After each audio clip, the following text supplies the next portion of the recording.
ராமானுஜதயா பாத்ரம் ஞானவைராக்யபூஷணம் ஸ்ரீமத்வேங்கடநாதார்யம் வந்தே வேதாந்ததேசிகம் லக்ஷ்மீநாதசமாரம்பாம் நாதயாமுனமத்யமாம் अस्मदाचार्यपर्यन्तां वन्दे गुरुपरम्परां यो नित्यमच्युतपदाम्बुजयुग्मरुग्म व्यामोहतस्फटितराणि तृणाय मेने अस्मद्गुरोर्भगवतोऽस्य दयैकसिन्धोः रामानुजस्य चरणौ शरणं प्रपद्ये भूतं शरश्च महदाह्वय भट्टनाथ श्रीभक्तिसारकुलशेखर योगिवाहान् भक्ताङ्घ्रिरेणुपरकालयतीन्द्रमिश्राम् श्रीमत्पराङ्कुशमुनिं प्रणतोऽस्मि नित्यम् नाम सङ्कीर्तनं यस्य सर्वपापप्रणाशनम्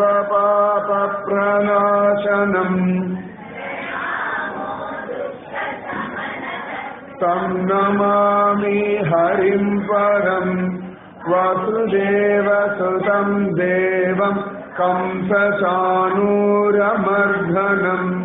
देवकी परमानन्दं कृष्णं वन्दे जगद्गुरुम्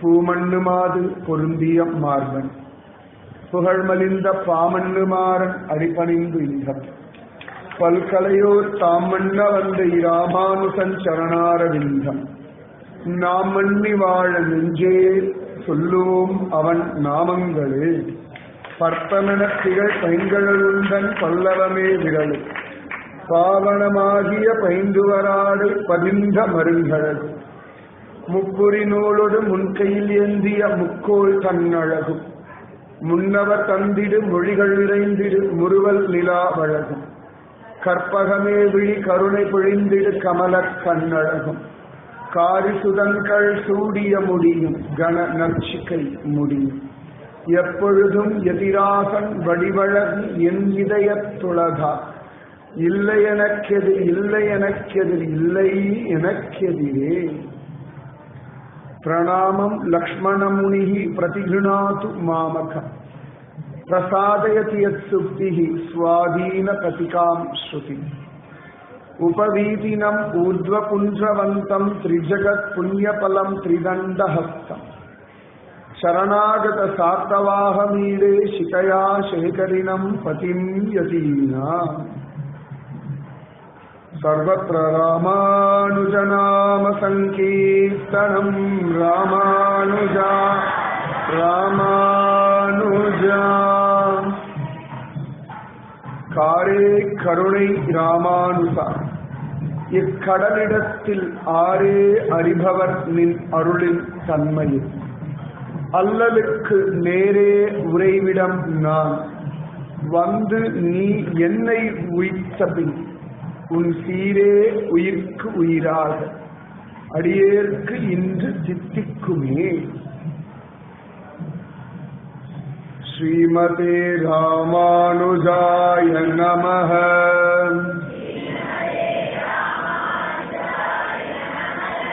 ஸ்ரீமதே ராமானுஜாய நமஹ.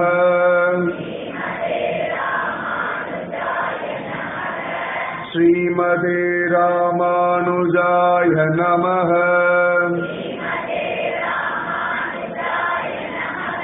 श्रीमते रामानुजाय नमः.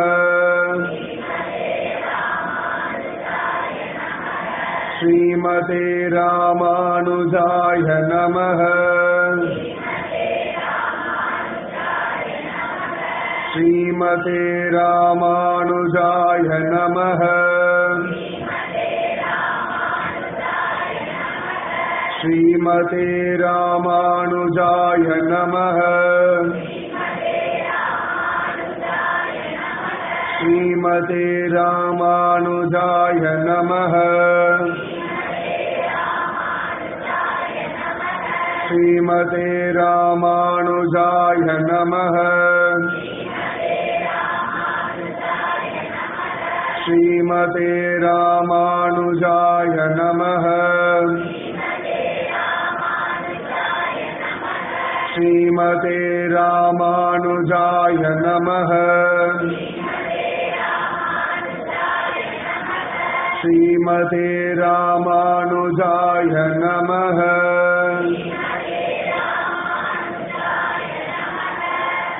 सर्वत्र रामानुजनाम संकीर्तनं रामानुजा। பகவான் எல்லா சந்தர்ப்பங்களிலுமே நம்மிடத்துல அன்பு உடையவராகவே இருக்கார். எந்த சந்தர்ப்பத்திலையும் பகவான் நம்ம மேல வச்சிருக்கிற அன்பு குறையறதே கிடையாது, மாறுறதும் கிடையாது. பகவான் அதுபோல எப்பொழுதுமே நம்மிடத்துல அக்கறையோடு இருக்கார். அந்த அக்கறையும் மாறுறதே கிடையாது. பல சந்தர்ப்பங்கள்ல பார்த்தோம்னா நம்முடைய பக்தியினுடைய அளவு ஏறி இறங்கி மாறுபடும். ஆனா பகவானுடைய அந்த கிருபை, பகவான் நம்ம மேல வச்சிருக்கிற அக்கறை 1% கூட ஒரு நாள் கூட குறையறதோ மாறுறதோ கிடையாது. சமயத்தை நம்ம கோச்சுண்டு ஒன்றும் சரியில்லை, நாமஜபம் ஜபிச்சு என்ன ஆச்சு, சில தூரம் கோவிலுக்கு போய் ஒண்ணு நடந்தா மாதிரி தெரியலேன்னு அப்படின்னு கோபத்துல கோவிலுக்கு போகாமலோ நாமஜபம் பண்ணாமலோ கொஞ்சம் பகவத் சிந்தனை விட்டு வெளியில வரலாம் அப்படின்னு உள்ள வரும். அப்படியே நாம வந்தாலும் கூட திரும்பி நமக்கே தெரியாமல கிருஷ்ணாராமா கோவிந்தான்னு வந்து. ஏன்னா பகவான் நம்ம மேல அக்கறை வச்சிருக்கிறதுனால இல்ல சொல்லு எல்லாம் சரியா போயிடும். எல்லாமே கொஞ்ச நேரங்கள் தான். இந்த கவலைகள், கஷ்டங்கள், பிரச்சனைகள் எல்லாமே உன் மனசை போட்டு நீ அலட்டிக்காதே அப்படின்னு திரும்ப திரும்ப ஒரு குழந்தை எப்படி அம்மா கோச்சுண்டா கூட அம்மாவிடத்துல ஓடி வருமோ அதுபோல பகவான் நம்ம இடத்துல குழந்தையா பழகிறான்.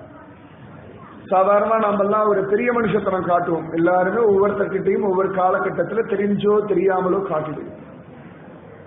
ஆனா ஒரு தடவை கூட பகவான் தான் பெரியவன் அப்படின்னு நம்ம கிட்ட காட்டினதே கிடையாது. ரொம்ப சாதாரணமா எளிமையா நம்முடைய ஒருவன் அப்படின்ற உரிமையை தான் பகவான் நம்ம இடத்துல காட்டார். தன்னை ஒரு நாளும் நம்மளை விட்டு ஒதுக்கி வச்சுக்கிறதே கிடையாது. ரொம்ப சுதந்திரமா நம்மள பகவான் தன் பக்கத்துல வர வச்சு தன்னை அனுபவிக்க வைக்கிறான். அதனாலதான் நவதிருப்பதிகள்லாம் போய் பார்க்க முடியாது, பண்டரிபுரத்தை போய் பாண்டரங்கனை தொட முடியாது. அப்படின்னா சுவாமி நம்மளை ஒதுக்கி வச்சா கோவிலுக்குள்ள போக முடியுமா? சுவாமி நம்மளை ஒதுக்கி வச்சா கர்ப்பகிரகத்தில் நுழைஞ்சு பாண்டரங்கனை தொட முடியுமா? அப்ப பகவான் ஒரு நாளும் நம்மளை தள்ளி வைக்கிறது இல்லை. இதை நம்ம உணர்ந்துட்டோம் வச்சுக்கோங்களேன், எங்க இருந்தாலும் சமாதானமா இருக்கலாம், நிம்மதியா இருக்கலாம். நினைச்சது நடக்கலைன்னாலும் சரி, எதிர்பாராதது நடந்தாலும் சரி, எதுவுமே புரியலைனாலும் சரி, பகவான் என்னிடத்திலே அக்கறை கொண்டவன் அப்படின்னு தீர்மானமா புரியணும்.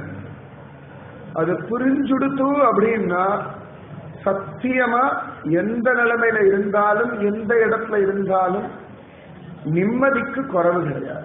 நிம்மதின்றது மனசு சம்பந்தப்பட்ட விஷயம், இது உடல் சம்பந்தப்பட்ட விஷயம் இல்லை, சுற்றுப்புற சூழ்நிலை சம்பந்தப்பட்ட விஷயம் இல்லை, நம்முடைய மனசு சம்பந்தப்பட்ட விஷயம். இங்கே எல்லாரும் உட்கார்ந்து இருக்கு, யாருக்கு ஒன்றும் பெரிய ஃபேன்லாம் ஒன்றும் இல்லையே, ஏன் உட்கார்ந்து இருக்கு அப்படின்னா அந்த சத்சங்கம் கேட்கும் பொழுது மனசுல ஒரு நிம்மதி. வீட்டுல இந்த மாதிரி தலைக்கு மேல ஃபேன் இல்லாம உட்காந்துருவேன், சான்ஸே இல்லை. எல்லாரும் கல்யாண மண்டபத்துல போய் அப்படி எங்க ஃபேனு அப்படின்னு பார்த்துட்டு தான் உட்காரு. இங்க சத்சங்கம் இடம் கிடைச்சா போதும் அப்படின்னு உட்காரும். அப்படின்னா அந்த சத்சங்கம் பகவத் சம்பந்தப்பட்ட விஷயங்கள் நமக்கு ஒரு நிம்மதியை கொடுக்கிறது. அப்ப நிம்மதி அப்படின்றது ஆத்மா சம்பந்தப்பட்ட ஒரு விஷயம். இது உடம்போ இந்திரியங்களோ மனசோ சம்பந்தப்பட்டதில்லை, ஆத்மாவுடைய சம்பந்தப்பட்ட ஒரு விஷயம். இதை நாம உணரணும்னு ஒரு பிடிவாதம் சுவாமி ராமானுஜருக்கு. இவ்வளவு ஆனந்தம் கொட்டி கிடக்கு. நீ காலத்தை கடந்த ஆத்மா. இந்த காலத்துக்குள்ள கடந்தது, காலத்துக்குள்ள கட்டுப்பட்டது அப்படின்னா நம்முடைய உடல். காலத்தை கடந்தது, காலத்தினாலும் அழியாதது அப்படின்னா அது நம்முடைய ஆத்மா. நாம தான் அந்த ஆத்மா. அழியக்கூடிய சரீரம் நாம இல்லை. இந்த சரீரத்தினாலே நாம் அனுபவிக்கக்கூடிய பொருட்கள்னாலே நமக்கு ஆனந்தம் இல்லை. இது எல்லாத்தையும் அனுபவிக்கக்கூடிய எஜமானன் நாம தான். பல சந்தர்ப்பங்களை மறந்து போயிடுறது. நாம பகவானுக்கு மட்டும்தான் அடிமைப்பட்டவர்கள். ஆனா பல சந்தர்ப்பங்கள்ல ஏசிக்கும், டிவிக்கும், ஃப்ரிட்ஜுக்கும் அடிமையாயிட்டோம். அதுதான் பிரச்சனையே. நம்ம பகவானுக்கு மட்டுமே அடிமைப்பட்ட ஒரு ஆத்மா. வேற யாருக்கும் அடிமை கிடையாது. யாரும் யாருக்குமே அடிமை கிடையாது. உலகத்துல எந்த ஜீவனும் எந்த ஜீவனுக்கு அடிமையே கிடையாது. பரமாத்மாவுக்கு மட்டும்தான் ஜீவாத்மா அடிமையானது. அது அடிமையும் நல்ல அடிமை. குற்றேவல்யங்களை கொள்ளாமற் போகாது அப்படின்றார் இல்லையா ஆண்டார்.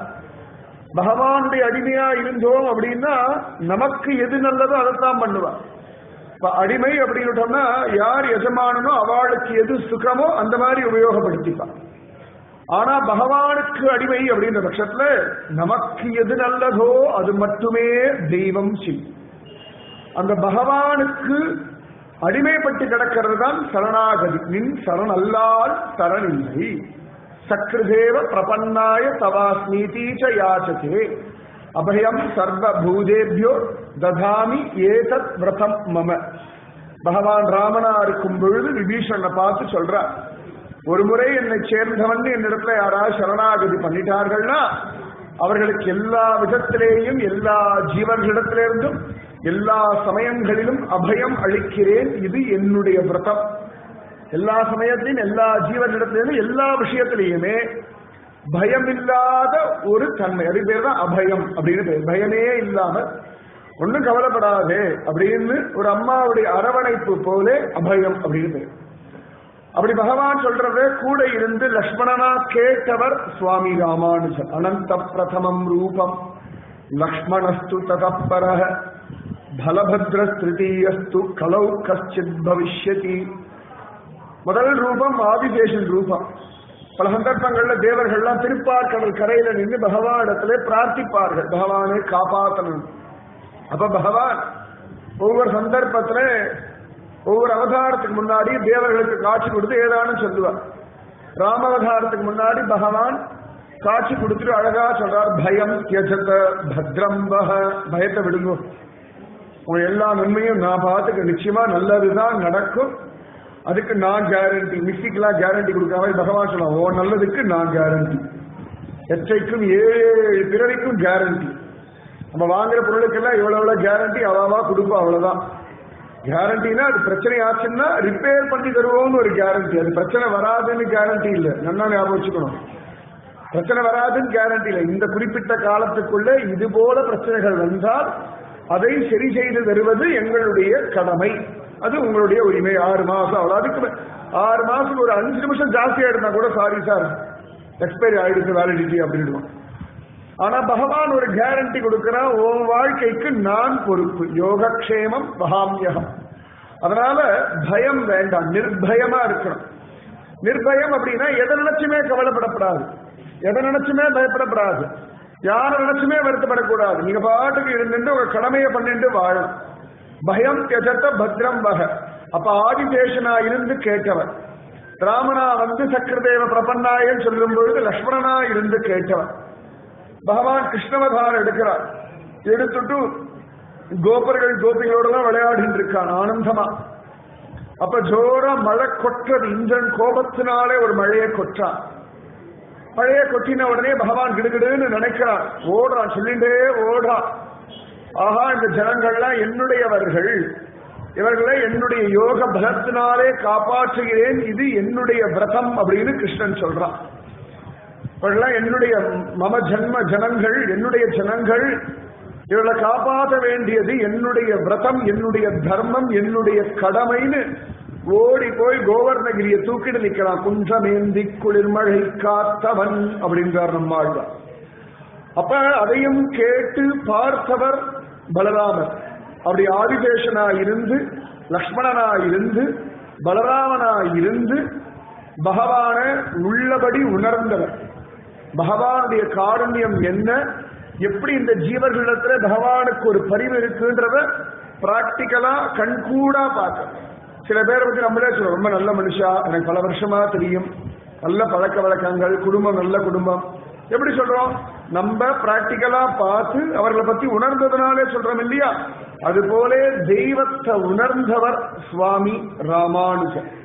அதே ராமானுஜர் அவ்வளவு அழகா லோகத்திலே இந்த காருண்யத்தை பிரகடனப்படுத்தணும். பகவானுடைய மற்ற விஷயங்கள் எதுவுமே நமக்கு தெரிய வேண்டாம். பகவான் கருணாமூர்த்தின்னு புரிஞ்சு கொடுத்தனா போதும். அது எல்லா விஷயங்களும் 2ஆம் பட்சம் தான். அவருக்கு அக்கடி தக்கடா சாமர்த்தியம் இருக்கு, நினைச்சதெல்லாம் சாதிச்சு கொடுப்பார். அவருடைய சக்தி எல்லாம் 2ஆம் பட்சம். ஒரு குழந்தை அம்மா இடத்துல ரொம்ப ஆசையோட இருக்கு. எதுக்குன்னா அம்மாவுடைய சக்தி பலத்தை பார்த்தா அம்மாவுடைய காருண்யம். எங்க அம்மா எனக்கு நல்லது பண்ணுவாள் அப்படின்னு அவ இடுப்பு மேல ஏறி உட்கார்ந்து அழுது அடம் பிடிக்கிறது இல்லையா? அம்மாக்கு அவ ஏழையா பணக்காரியா அதெல்லாம் அதுக்கு தெரியாது. எங்க அம்மா நல்லவள், எனக்கு நல்லது பண்ணுவாள் அப்படின்னு அவளுடைய கருணையில துளி கூட சந்தேகம் இல்லாம இருக்கு இல்லையா? என்னைக்காவது அம்மா போடுற ஆகாரத்துல விஷம் கலந்திருப்பாளா அப்படின்னு யாருமே யோசிக்கிறது இல்லை. அந்த யோசனையே வராது. அப்ப எங்க அம்மா சமைச்சு போட்டா நல்லா இருக்கும், அவ்வளவுதான். அதுல 2வது சந்தேகமே கிடையாது. ஆண் பிள்ளைகளோ பெண் பிள்ளைகளோ அம்மா சமைச்சு போட்டாச்சுன்னா அது ஒரு தனி சுகம் தான்.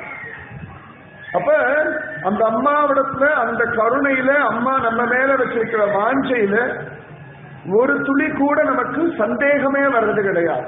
அம்மா போட்டு அரிச்சு விடுங்க அந்த பெண் குழந்தைகள்லாம் மாத்தி மாத்தி மாத்தி மாத்தி வீட்டுல ஒத்தாசம் பண்றதோ இல்லையோ, அம்மா சொல்ல நீ முதல்ல காலேஜ் கிளம்பிட்டு வேறதா வேலையை பாரு, ஃப்ரெண்டு வீட்டுக்கு கூட போயிட்டா என்ன படுத்தாது, நீ கிளம்பு முதல்ல அப்படின்னு அரிச்சு விடுங்க அந்த பெண் பிள்ளைகள். அம்மா சத்தம் போடுவா, சும்மா நைன்னு. ஆனா கடைசியில் அம்மா எல்லாத்தையும் பண்ணி கொடுத்துருவா.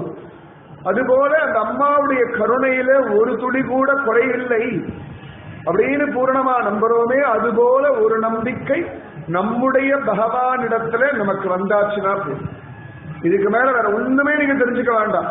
பகவான் கருணாமூர்த்தி என்னை கஷ்டப்படுத்த மாட்டான், அவன் என்ன கஷ்டப்படுத்தல. என்னுடைய பூர்வ ஜென்ம கர்மவினையினாலே நான் கஷ்டப்படுறேன், என்னுடைய ஆசையினாலே கஷ்டப்படுறேன், என்னுடைய ஏழாமையினாலே கஷ்டப்படுறேன், என்னுடைய அவசரத்தினால கஷ்டப்படுறேன். உண்மை அதுதான். நமக்கு நம்முடைய கஷ்டத்தை தெய்வம் இந்தா சாப்பிடு, நன்னா படாத பாடுபடு அப்படின்னு ஆசீர்வாதம் பண்ணி யாரையுமே அனுப்பல. அவரவர்களுடைய கர்ம வினைகள் அவளுடைய வாழ்க்கையில பலதரப்பட்ட விஷயங்களை தீர்மானிக்க, அந்த கஷ்டங்கள் எல்லாம் தாண்டியும் தெய்வம் நமக்கு ஒத்தாசை பண்ணி இந்த கஷ்டங்கள்லேருந்து நம்மளை மீட்டு மீட்டு மீட்டு மீட்டு மீட்டு நல்வழிப்படுத்தணும். அந்த கருணைய உணர வைக்கிறதுக்காகத்தான் சுவாமி ராமானுஜருடைய அவதாரம். அதனாலதான் காரே கருணை ராமானுஜா, இக்கடலிடத்தில் ஆரே அறிபவர் நின் அருளின் தன்மை. அப்படியே மேகம் போன்ற ஒரு கருணையை கொட்டக்கூடியவர் சுவாமி ராமானுஜர். யாரு என்ன விவரமே பார்க்கறது இல்லை. எல்லாருக்கும் நல்லது பண்ணணும், எல்லா ஜனங்களும் நல்லா இருக்கணும், எல்லாரும் சுகப்படணும், இப்படி ஒரு மனசு இருக்குமா? பார்க்கிறோம் அத்தனை பேரும் நல்லா இருக்கணும் யாரும் நினைக்க முடியுமா சொல்லுங்க? நீங்க டெய்லி எத்தனையோ பேர் பார்க்கணும் நல்லா இருக்கட்டும் நல்லா இருக்கட்டும் நல்லா இருக்கட்டும் நினைச்சிருக்கா சொல்லுங்க? சத்தியமா தோணாது. உங்களுக்கு வேண்டப்பட்டவங்க நல்லா இருக்கும் நல்லா இருக்கும் நல்லா இருக்கும். ஏண்டான்னா அவன் நன்னா இல்லைன்னா உங்களுக்கு கஷ்டம், வேற ஒண்ணுமே கிடையாது. அக்கறையிலாம் சொல்ல மாட்டேன். இதுக்கு பேர் அக்கறையிலாம் இல்லை, சுயநலம். எப்பா உடம்பு வந்துருச்சு, உடம்பு சரியாயிருக்கா நமக்கு தொந்தரவு இல்லை. சில பேருக்கு ஜுரம் வந்தாலும் நமக்கு பயம், ஐயோ தூங்க மாட்டா, நை நை நச்சரிப்பா, மருந்தும் சாப்பிட மாட்டா, படுத்து எடுப்பாளே ஒரு டென்ஷன் வந்துடும். பார்க்கிறவன் எல்லாரும் நன்னா இருக்கணும், நன்னாரு நன்னாரு நன்னாரு நன்னாருன்னு சொல்ல முடியுமா? ரொம்ப கஷ்டம், ரொம்பவே கஷ்டம் அது. ஆனா சுவாமி ராமானுஜர் பார்க்க அத்தனை பேரையும் நன்னா இருக்கணும் நன்னா இருக்கணும். அதனாலதான் காரே கருணை ராமானுஜா. மேகத்தேன் மழை பொழியறது, அது சொரிநாய் மேல விழறதா, முள்ளு செடி மேல விழறதா, வேப்ப மரத்து மேல விழறதா, மல்லிகை செடியில விழறதா, நல்ல வாழை மரமா அப்படி பார்த்தா விழுது. அது பாட்டுக்கு பொதுவா அப்படி மழையை கொட்டுறது. அந்த மழை எல்லாருக்கும் பொதுதானே. அது வேப்ப மரமா இருந்தாலும் சரி, சொறி பிடிச்ச நாயா இருந்தாலும் சரி, யாராக இருந்தாலும் அந்த மழை பொது. அதுபோல ராமானுஜருடைய கருணை எல்லாருக்கும் பொது. அதனாலதான் காரே கருணை ராமானுஜா. ராமானுஜர் கருணாமேகம் ஒவ்வொரு காலகட்டத்தில் ஒவ்வொரு ஊர்ல இருந்து கிருப பண்ணிட்டே இருந்தார். ஒரே ஊர்ல இருக்கவே இல்லை. நிறைய வருஷம் இருந்தது அப்படின்னா ஸ்ரீரங்கம் சொல்லலாம். ஸ்ரீரங்கத்துல ராமானுஜர் அத்தனை அழகா பெரிய கிருபை பண்ணி எல்லாருக்கும் அனுகிரகம் பண்ணிட்டு இருந்தார். ஒவ்வொரு நாளும் டெய்லி அழகா பிக்ஷை எடுக்க போவார், வந்துடுவார். அழகா பகவானுக்கு திருவாராதனம் பண்ணுவார், ரங்கநாதனை போய் சேவிப்பார். ஜனங்கள்லாம் வந்தா அத்தனை பேருக்கும் உபதேசம் பண்ணுவார். முடிச்சுட்டு பகவத் விஷயம் சொல்லுவார். ஆகாரம் எடுக்கின்ற பிறகு ஏதான விஷயங்கள் எழுதுவார் லோகத்துக்காக. நான் காத்தாலே ரொம்ப அலைஞ்சிருக்கேன், ரெஸ்ட் எடுக்க எடுத்துக்க மாட்டார். அவர் பாரு அடுத்து அடுத்து அடுத்து அடுத்து அடுத்து என்னென்ன உண்டோ அதுக்குள்ள ரங்கநாதருக்கு ஏதாவது உண்டோ, அல்லது உற்சவம் உண்டா, எதையான ஒரு விஷயம் பண்ணிட்டே இருப்பார். அதுக்குள்ள நித்திய கர்மானுஷ்டானங்கள்லாம் வந்துடுது, அதெல்லாம் பண்றார். இப்படி மாத்தி மாத்தி மாத்தி மாத்தி மாத்தி எப்பொழுதுமே பிஸியாவே இருக்கார். 120 வருஷ கால பரியந்தமும் கடைசி வரைக்கும் பிஸியாவே இருக்கார் சுவாமி ராமானுஜர். ஒரு சந்தர்ப்பத்துல சுவாமி ராமானுஜர் அழகா வாழ்ந்துட்டு இருக்கார் ஸ்ரீரங்கத்துல. அப்ப ஒரு பிக்ஷை எடுக்க போகும் பொழுது நிறைய வீடுகள், ஒரு 7 வீட்டுல பிக்ஷை எடுத்துட்டு வந்து சாப்பிடுவார். அவளுக்கு அவ்வளவு பெரிய பாக்கியம் இருக்கணும். ராமானுஜருக்கு பிக்ஷை போடணும், ராமானுஜருக்கு ஒரு அன்னம் போடணும் அப்படின்னா பெரிய பாக்கியம் வேணும் இல்லையா? ஏன்னா அவர் உள்ளுக்குள்ள 108 திவ்யதேச பெருமாள்களும் இருக்கார். அழகா அவளை தியானம் பண்ணிட்டு சாப்பிடும்போது ஸ்வயம் பகவானுக்கே நிவேதனமாகிறது. பாகவதர்கள், ஆச்சாரிய புருஷார்கள், சத்குருமார்கள் இவர்களுக்கெல்லாம் அன்னம் கொடுக்கிறோம், அவ சாப்பிடறதுக்கு தீர்த்தம் கொடுக்கிறோம் அப்படின்னா அது அவளுடைய சரீரத்தை தாண்டி பரமாத்மா வரைக்கும் போய் அர்ப்பணமாகிறது. அந்த துளி கூட சந்தேகமே வேண்டாம். ஏன்னா அவ ஹிருதயத்துல எப்பொழுதும் தெய்வம் குடிகொண்டிருக்கு. அவெல்லாம் நிஜமாவே தெய்வம் குடியிருக்கும்படியான கோயில்கள், நடமாடும் கோயில்கள், இருப்பிடம் தேடி வந்து அனுகிரகம் செய்யக்கூடிய கோவில்கள் ஆச்சாரிய புருஷர்கள். ஆச்சாரிய ச ஹரிஹி சாட்சாத் சரரூபி ந சம்சயத. ஆச்சாரியனாகப்பட்டவர் நேரே நடமாடும் மனித உருவத்தில் இருக்கும்படியான ஹரியானவர், இதில் சந்தேகமே வேண்டாம். ஆச்சாரிய ச ஹரிஹி சாட்சாத் சரரூபி ந சம்சய. அவ்வளவு அழகு இந்த ராமானுஜர் பிக்ஷை எல்லாம் எடுத்துட்டு வர. அழகா இவர் டெய்லி ஒரு வீட்டுல போய் பிக்ஷை எடுக்கிறார்.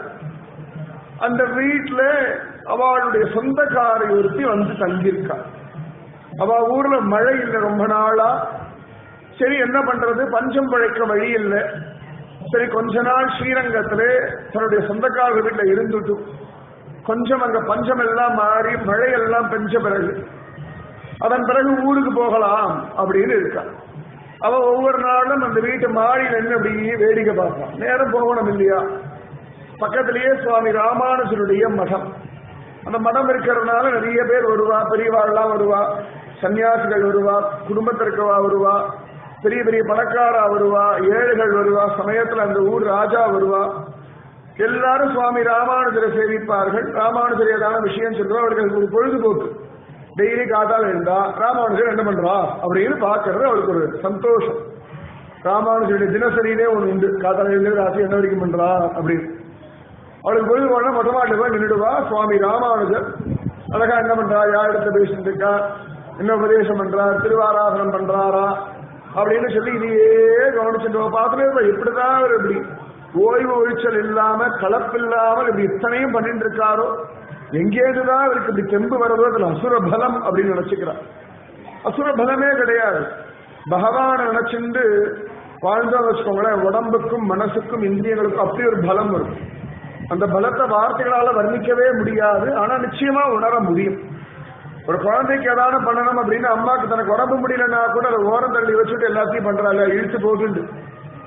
தனக்கு தலைவலி இருந்தா கூட அதை ஓரம் தள்ளி வச்சுட்டு பரவாயில்ல, குழந்தைக்கு சாதம் பண்ணணும், அதுக்கு இத்தனை மணிக்கு கிளம்பணும், இத்தனை மணிக்கு வரும் அப்படின்னு தன்னுடைய உடம்பு முடியாத தனத்தை கூட ஒதுக்கி வைக்கிறா இல்லையா? அதுபோல மகாத்மாக்கள் எல்லாம் பகவத் தியானம் பண்றதுனால தானாகவே உள்ளுக்குள்ள ஒரு பலம் வந்து ஜோரா இத்தனையும் பார்த்துட்டே இருந்தா. ஒரு நாள் ஆச்சு, 2 நாள் ஆயாச்சு. ரொம்ப நாளா அவளுக்கு ஒரு ஆசை, சுவாமி ராமானுஜரிடத்துல பேசணும்னு ஆசை.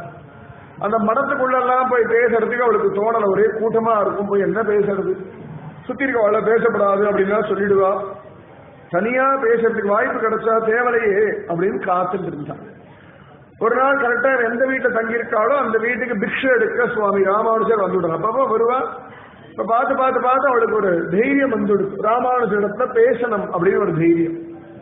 அழகா சுவாமி ராமானுஜர் பிக்ஷைக்காக அவ வீட்டு வாசல்ல நிக்கிறார். யதிராஜன், ரங்கநாதனுக்கு கஷாயம் கொடுத்த யதிராஜன் பிக்ஷைக்காக அவர் வீட்டு வாசல்ல நிக்கிறாராம். தேவேன், இதெல்லாம் தானே பெரிய விஷயம்.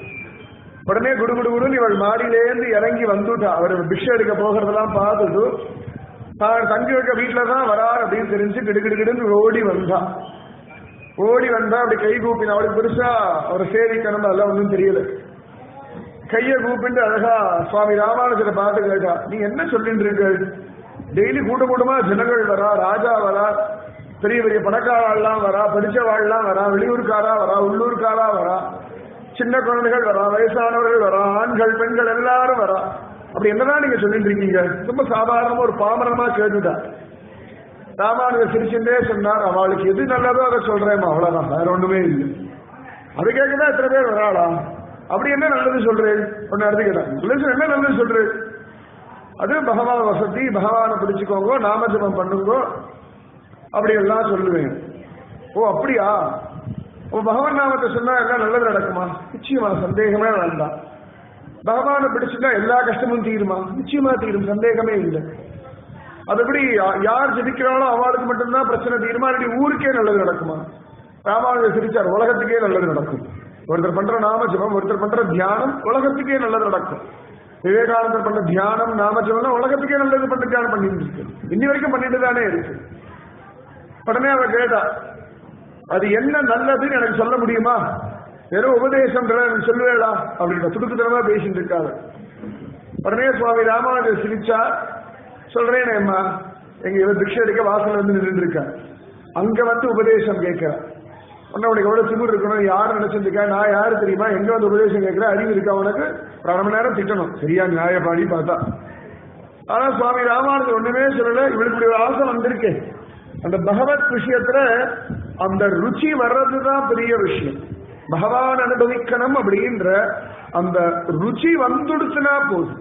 அது வர்றதுக்கு தான் இவ்வளவு விதவிதமா உபன்யாசங்கள், விதவிதமான கதைகள் எதுக்கெல்லாம் சொல்றோம்னா, பகவானுடைய இந்த கருணையே நீங்க உணரணும், அந்த ருச்சி வரணும். பகவானை பார்க்கணும், பகவான் அனுபவிக்கணும், எனக்கு தெய்வம் வேணும், எனக்கு தெய்வ தரிசனம் வேணும்னு அந்த கொஞ்சம் ஆசை வந்துடுதான் அப்புறம் அந்த ஆசை வளர்ந்துட்டே இருக்க, அவர் பேராசையாகும். அப்படி பகவான் அனுபவிச்சுடணும். அதனால அவர் கேட்டுட்டா. உடனே சுவாமி ராமானுஜர் அவளுக்கு அந்த இடத்துல நின்றுட்டே உபதேசம் பண்ணிட்டார். அந்த இடத்துல நின்றுட்டு, ஏன்னா உபதேசம் வாங்கறதுக்கு முறைகள்லாம் உண்டு, நிறைய உண்டு. ஆனா அவ இதை பத்தி கவலைப்பட அவ பாட்டு சாதாரணமா கேட்டா. சுவாமி ராமானுஜர் பார்த்தா திரும்ப இந்த மாதிரி ஒரு ஆசை எப்ப வரும்னு தெரியும்.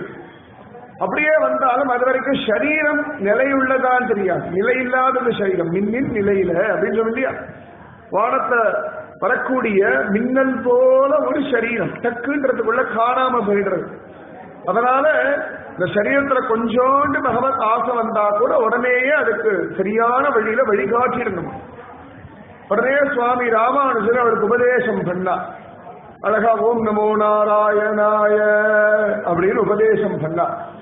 ஓம் நமோ நாராயணாய, ஓம் நமோ நாராயணாய, ஓம் நமோ நாராயணாய, ஓம் நமோ நாராயணாய, ஓம் நமோ நாராயணாய, ஓம் நமோ நாராயணாய, ஓம் நமோ நாராயணாய, ஓம் நமோ நாராயணாய.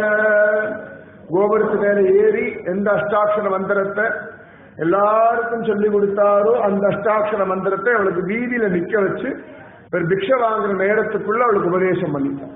ஓ இதத்தான் உபதேசம் சொன்னேடா அப்படின்னு. சுவாமி ராமானுஜர், ஆமா இதையே ஜெபிச்சுட்டு வாமா, நிச்சயமா நல்லது நடக்கும் அப்படின்ட்டு. சரி அவன் சொன்னா, உங்களை பார்த்ததே சந்தோஷம், உங்களோட பேசுறதே சந்தோஷம். ஆனா இத்தனை பேர் பெரிய பெரிய ராஜா எல்லாம் வரா, பிரபுக்கள்லாம் வந்து உங்களை சேவிக்கிறா, நிறைய பெரிய பெரிய தனம் எல்லாம் கொண்டு வந்து உங்க பாதத்தில் இருக்கிறா, நீங்களா டெய்லி சாப்பாடுக்கு போய் தெரு பிச்சை எடுக்க நிலையிறே அப்படின்னு சாதாரணமா கேட்டுட்டா. அவன் சந்தேகம். உடனே சுவாமி ராமானுஜர் சிரிச்சா. கொடுக்கிறது அவளுடைய தர்மம், அதை நல்ல விஷயங்களுக்கு உபயோகப்படுத்த வேண்டியது என்னுடைய கடமை. டெய்லி பிக்ஷை எடுத்து சாப்பிட வேண்டியது சன்னியாசிகளுடைய தர்மம். சன்னியாசிகள் டெய்லி பிச்சை எடுத்து தான் சாப்பிடணும்னு ஒரு தர்மம். ஆனா அப்பதான் அபிமானம் இல்லாம இருக்கும். அன்னைக்கு என்ன கிடைக்கிறதோ அதை சாப்பிடணும். சந்நியாசம் அப்படின்னா ஞாசம். ஞாசம்னா ஒப்படைக்கிறது. தன்னுடையதான எல்லா தேவைகளை பற்றியதான சிந்தனையை பகவானுக்கு ஒப்படைச்சிட்டு என்ன கிடைக்கிறதோ எப்படி கிடைக்கிறதோ கிடைக்கலையோ அப்படியே வாழணும். அதுக்கு பேர் தான் சந்நியாசம் அப்படின்னு பெயர். அதனால சந்நியாச தர்மம்னா பிச்சை எடுத்து சாப்பிடணும். டெய்லி ஒரு 7 வீட்டுல தான் சாப்பிடணும். அதுவும் அந்த சம்சாரிகள் சாப்பிட்ட பிறகுதான் போய் பிச்சை எடுக்கணும். ஒரு தடவை கேட்கணும், வரலன்னா அடுத்த வீடு போயிடும். அவ்வளவுதான். ஒரு 10 வாட்டி கூப்பிட்டு ஒரு நேரம் வாசல நிக்கிறேன்னு அறிவில்லையா அவ்வளோ கேட்கப்படும். ஒரு வாட்டி கேட்கப்படணும். காதல விழுந்ததோ இல்லையோ வெயிட் பண்ணணும். கடகட கிளம்பி போயிட்டே இருக்கணும். மாட்டு பால் கறக்க நேரம் கூட தங்க மாட்டான். கடகடன்னு போயிட்டே இருப்பா அவர்கள்லாம். அந்த மாதிரி இது என்னுடைய தர்மம். அவ பார்த்தா ரொம்ப வசதியான ஒரு தர்மம். இத்தனை பேர் கொண்டாடுற ஒரு இடத்துல இருந்து திருவிழா போய் பிச்சை வாங்கணும் ரொம்ப கஷ்டம். ஒரு சேட்டை சந்தாச்சு அப்படின்னா அதுக்கப்புறமா திரும்பி கீழே இறங்க தோணாது. பெரிய ராஜாக்கள்லாம் வந்து நமஸ்காரம் பண்றா, சேவிக்கிறா, உபதேசம் வாங்கிக்கிறா. இவரால பல பேருடைய வாழ்க்கை மாறின்னு இருக்கு. ஆனா இவர் டெய்லி பிச்சை எடுத்து சாப்பிடணும்னா ரொம்ப கடினம். இதெல்லாம் சன்னியாசம்ன்றது நிஜமாவே ரொம்ப கடினமான ஒரு கஷ்டம். ஆனா ரொம்ப சுகம். அது அவ்வளவுதான். ரெண்டுமே உண்டு. எத்தனைக்கு எத்தனை ஒரு விஷயம் கடினமா இருக்கோ அத்தனைக்கு எத்தனை அந்த சுகமும் உண்டு. ரெண்டுமே உண்டு. ஆச்சரியம். அழகா உபதேசம் பண்ணா அதுக்குள்ள அந்த வீட்டம்மா வந்தா எப்படி இது சுடுக்கிறவா பேசிட்டு இருக்க. அவர் யார் தெரியுமா? நான் தெரியும். எப்பதான் பேசிட்டு அவர்கிட்ட அவரே சொல்லிட்டு இருந்தார் யாரு என்னெல்லாம். அவன் எடுக்கிறா. நானா ஸ்ரீரங்கத்துல பல வருஷமா இருக்க, ஒரு நாள் கூட பேசினது இல்லை. பேசலாமா வேண்டாமான்னு கை கட்டி வாய் பத்தி அடியாள் தாசின்னு சொல்லிட்டு அழகா அன்னம் போட்டுட்டு போயிடுவேன். அடியாள் ராமானுஜதாசி, அடியேன் ராமானுஜதாசன் நாங்கள்லாம் சொல்லுவோம். நாங்கள்லாம் வாயை திறந்து பேசுறதுக்கே பயப்படுவோம். நீ எப்படி பேசினா? எனக்கு என்ன பயம்? அவர் பார்த்தா ரொம்ப சமத்தா தான் இருக்கார். அதான் பேசிட்டேன்னு விட்டான். சமத்தா இருக்காரு ராமானுஜபா, ரொம்ப சமத்தா இருக்கார், அதனால பேசினேன். நான் ஒன்னும் தப்பா பேசலையே அப்படின்னா.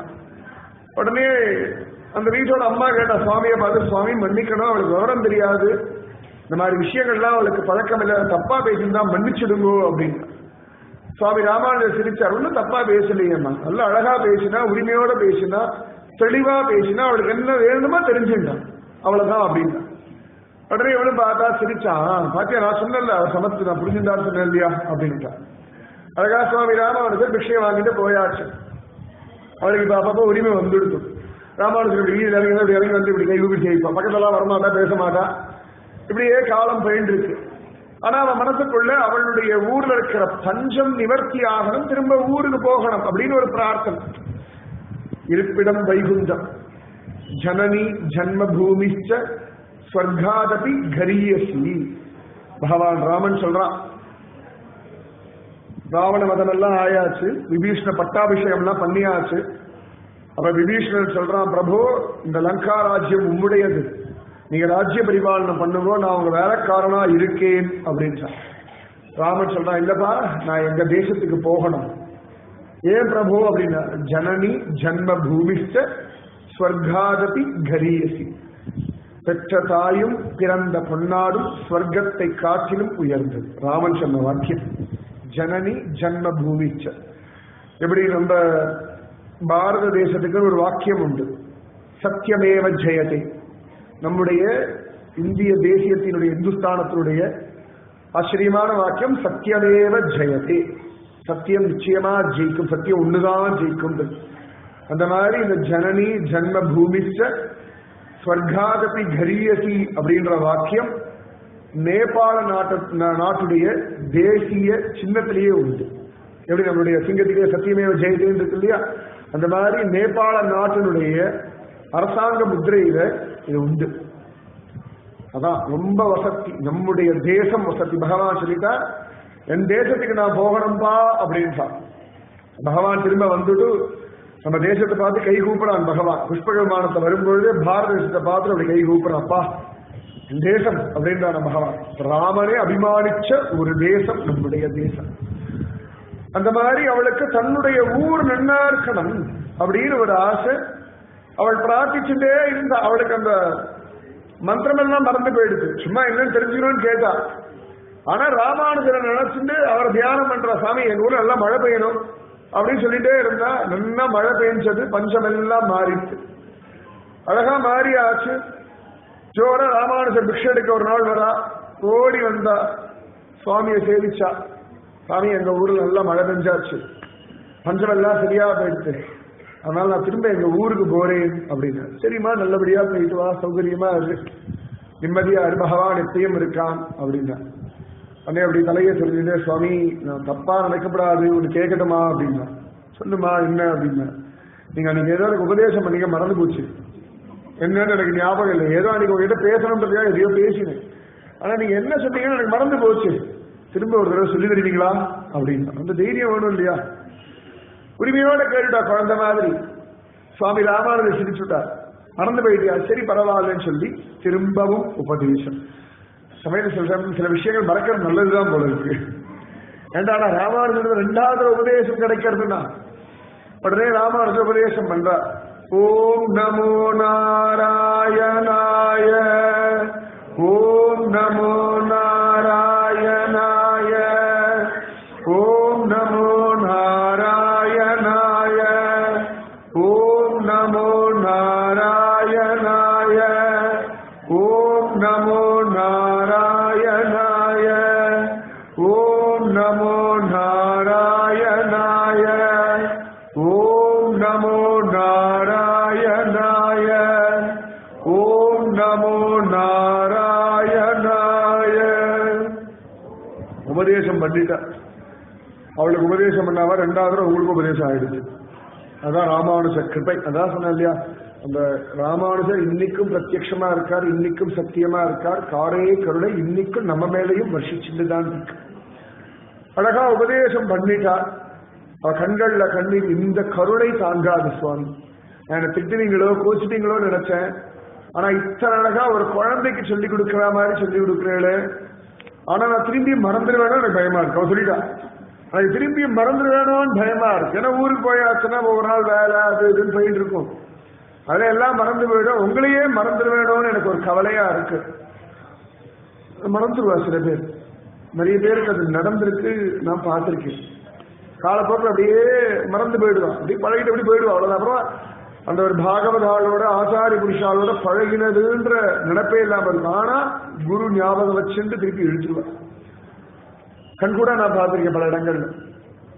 அப்ப ராமானுஜர் கேட்டா, சரிமா என்ன பண்ணணும் நான் அப்படின்னா. உங்க ஞாபகார்த்தமா எனக்கு ஏதாவது ஒரு பொருள் வேணும் அப்படின்னா. ராமானுஜர் சிரிச்சார், நான் சன்னியாசி, என்கிட்ட என்ன பொருள் இருக்கும்னு. அப்படி ராமானுஜரை பார்த்தா கைகள்ல திரிதண்டம், காவி கட்டின்னு இருக்கார், உடம்புல 12 திருமண், காலில் பாதுகை போட்டு இருக்கார். உடனே அழகா அதை சொன்னா, சுவாமி எனக்கு அந்த பாதுகையை கொடுங்கோளே அப்படின்னு. சுவாமி ராமானுஜர் சிரிச்சுண்டே பாதுகையை கழட்டி கொடுத்தார். எப்படி ராமச்சந்திர மூர்த்தி பரதாழ்வாருக்கு கொடுத்தாரோ அதுபோல இந்த பெண் பிள்ளைக்கு கொடுத்தார். திருக்கோளூர் பெண் பிள்ளை வாக்கியம், அடி வாங்கினேனோ கொங்கில் பிராட்டியை போதே. கொங்கில் பிராட்டி விஷயம் தான் சொல்லிட்டு இருக்கேன். அடி வாங்கினேனோ, அடி இல்ல அடி, திருவடி, முதலடியை பெற்றேனோ அகலிகையை போலே. முதலடினா பகவானுடைய முதல்வனாகிய அவனுடைய அடியை, திருவடியை பெற்றேனோ அப்படின்னு. அந்த மாதிரி ராமானுஜனுடைய பாதுகையை அவர் கழட்டி கொடுத்துட்டார். நிஜமாவே பாரத பூமியில இந்த பாதுகை ஒரு பெரிய ஒரு புரட்சி பண்ணிட்டு தான் இருக்கு. ராமச்சந்திரமூர்த்தியுடைய பாதுகை, சுவாமி ராமானுஜருடைய பாதுகை, அதே மாதிரி பின்னாடி ஸ்ரீகிருஷ்ண சைத்தன்ய மகாபிரபுடைய பாதுகை. முதல் 2 கூட பரவாயில்ல, மூணாவது இருக்கு பாருங்க, ரொம்ப கஷ்டம். சைத்தன்ய மகாபிரபு 24 வயசுல சன்னியாசம் வாங்கிக்கிறார். சன்னியாசம் வாங்கினுட்டார், ராத்திரியோட ராத்திரியா ஓடி போய் சன்னியாசம் வாங்கின்றார் லோகத்துக்காக. அவன் அம்மாவை பார்க்கணும்னு சொல்லி வரார். சைத்தன்ய மகாபிரபு 24 வயசுன்னா அவர் மனைவிக்கு எத்தனை வயசு இருக்கும் நீங்க பாத்துக்கோங்க. மிஞ்சி மிஞ்சி போனா 18-19 வயசு இருந்தா பெரிய விஷயம், சின்ன பொண்ணுதான். அழகா வந்தார், எல்லாரையும் பார்க்க, எல்லாரோடையும் பேசுறார். சன்னியாசம் வாங்கிட்டாச்சுன்னா மனைவி, அவளோட மனைவின்றதே மறந்துடணும், ரொம்ப கஷ்டம். அப்ப எல்லாருக்கும் பேசியாச்சு. சைத்தன்ய மகாபிரபு கிளம்புறார். அப்ப ஓடி வந்து சைத்தன்ய மகாபிரபுடைய மனைவி விஷ்ணுபிரியா தேவி வந்து இப்படி நமஸ்காரம் பண்றா. இப்படி பாக்குறா, எல்லாருக்கும் அழுத துக்கம் நெஞ்சு அடைக்கிறது. சின்ன பொண்ணு, சைத்தன்ய மகாபிரபு கேட்கிற நீ யார் அப்படின்னு சார். என்ன பதில் சொல்ல முடியும்? சைத்தன்ய மகாபிரபு அம்மாக்கு என்ன சொல்றதுன்னு அழகா, எல்லாரும் அழகா. நீ யாருன்னு ஒரு கேள்வி கேட்டா, நேற்று ராத்திரி வரைக்கும் புருஷன், இன்னைக்கு சன்னியாசி ஆகிட்டாலும் நீ யாருன்னு கேட்டா, அப்படிதான் இருக்கணும், அதான் சன்னியாசி. இல்லைனாயோ இந்த ஆள் பாரியா ஊரை ஏமாற்றத்துக்காக சன்னியாசம் வாங்கிட்டு பொண்டாடி இப்ப சிரிக்கிறாரு, ரொம்ப கஷ்டம். சன்னியாச தர்மத்திற்கு ரொம்பவே கஷ்டம். உடனே இவர் கேட்டுட்டார் நீ யார் அப்படின்னு. யாரும் பதில் சொல்ற, என்ன பதில் சொல்றதுன்னு தெரியல யாருக்கும். உடனே விஷ்ணுபிரியா தேவியே பதில் சொல்றா, அடியாள் உங்களுடைய கோடானு கோடி சிஷ்ய வர்க்கத்துல அடியாளும் ஒருத்தின்னு. கோடானு கோடி சிஷ்ய கூட்டத்துல நானும் ஒருத்தி சுவாமி. விஷ்ணுபிரியா தேவின்னு என்னோட பேர். நேற்று வரைக்கும் விஷ்ணுபிரியா தேவி விஷ்ணுபிரியா தேவி கூப்பிட்டு இருந்தவர் சைத்தன்ய மகாபிரபு, இன்னைக்கு அப்படியே மாறிட்டார். அப்ப உடனே சைத்தன்ய மகாபிரபு சொல்றார், பேருக்கு ஏற்ற மாதிரி விஷ்ணு பிரியையாகவே இருன்னு ஆசீர்வாதம் பண்ணிட்டார். உடனே அவர் சொன்னா, சுவாமி அடியாளுக்கு உலகத்தை ஜீவிக்கிறதுக்கு கடமை இருக்கு. ஏன்னா என்னோட மாமியாரை பார்த்துக்க வேண்டிய கடமை இருக்கு. சைத்தன்ய மகாபிரபுவோட அம்மாவை மாமியாரை பார்த்துக்க வேண்டிய ஒரு பெரிய பொறுப்பு இருக்கு. ஆனா வாழறதுக்கான ஆசை துளி கூட ஹிருதயத்துல இல்லை. அந்த கடமைக்காக நான் வாழ்ந்து ஆகணும். அதனால எனக்கு ஏதான ஒரு பிடிமானம் வேணும், அதுக்கு ஏதான ஒன்று குடும்பம், அதை கொண்டு வாழவேன் அப்படின்னு. உடனே சைத்தன்ய மகாபிரபு தன் பாதுகையை கழட்டி கொடுத்து, இது உன் ஜென்மா முழுக்க கூட இருக்கும். அதை வச்சுண்டு விஷ்ணு பிரியா தேவி கடைசி வரைக்கும் வாழ்ந்தாள்னு காண கிடைக்காது. பெரிய விஷயம் இதெல்லாம், நம்மளால கற்பனை கூட பண்ணி பார்க்க முடியாத விஷயங்கள் இதெல்லாம். அந்த மாதிரி அந்த சைதன்ய மகாபிரபுவோடைய கிருபை. சுவாமி ராமானுஜர் அழகா இந்த பாதுகையை அவளுக்கு கொடுத்துட்டா. அழகா அவ வாங்கிண்டா, தலையில வச்சுட்டா. இது போதும் பிரபு, இந்த கிருபை போதும், இந்த கருணை போதும், ஆயுசுக்கும் நன்றி கடன் பட்டவள் நான் டெய்லி இனிமேல் ஜபிக்கிறேன். ஏன்னா இந்த பாதுகை இருக்கலையே ஞாபகப்படுத்திட்டே இருக்கும். ராமானுஜர் சொல்லி கொடுத்தாரே, சொல்லு சொல்லு சொல்லு. அடியாள் ராமானுஜதாசின்னு அந்த பாதுகையை தூக்கி அப்படி தலையில வச்சிருந்த, அது பெரிய சுகம். ஆச்சாரிய புருஷாளுடைய பாதுகை அத்தனை வசதி. உலகத்தையே சுமக்கிற பகவான நெஞ்சில அவர்கள் சுமக்கிறதுனால, அவர்களை இந்த பாதுகை சுமக்கிறதுனால பாதுகை அத்தனை உயர்ந்தது. சொல்லி கூட சந்தேகமே வேண்டாம். அத்தனை ஆச்சரியம் அந்த பாதுகை. அப்ப அந்த பாதுகா வாங்கின்றாள் அவள் சந்தோஷமா.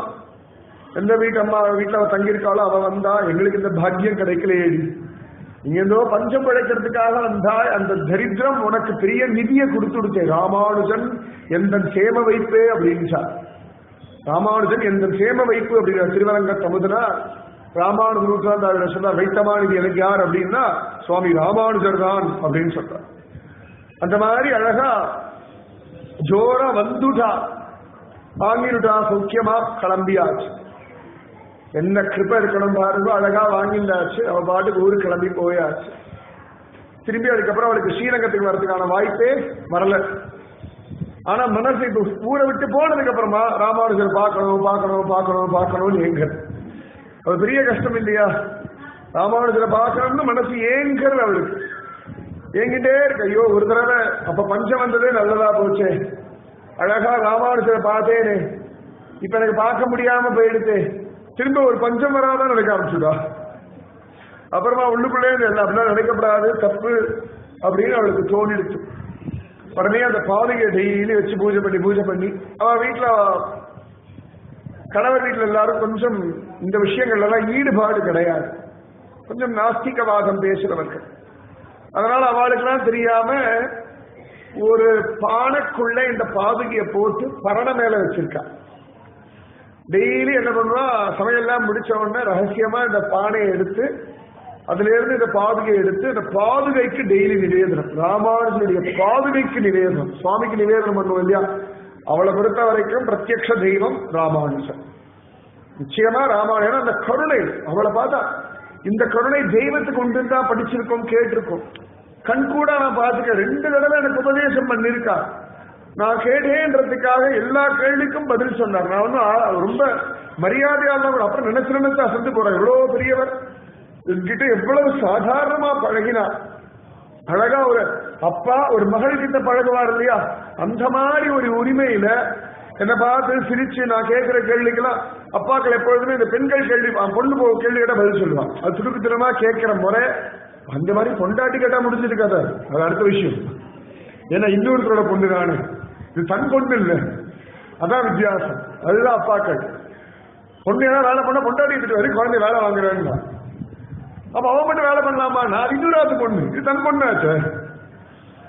அது எப்படிதான் தன் பொண்ணு வேலை பண்ணப்படாது, ஆனா தன் பொண்டாட்டி வேலை பண்ணலாம். பொண்டாட்டினா அப்படிதான், பொண்ணுன்னா அப்படிதான். அது ஓரமிச்சுனதான், மாற்றமே கிடையாது. இல்லவே அப்படி யாரா புருஷா சொன்னா பொய் சொல்றாங்க, நான் நம்பவே மாட்டேன். அப்பாக்கள் எல்லாருமே பெண்களுக்கு தான் சப்போர்ட்.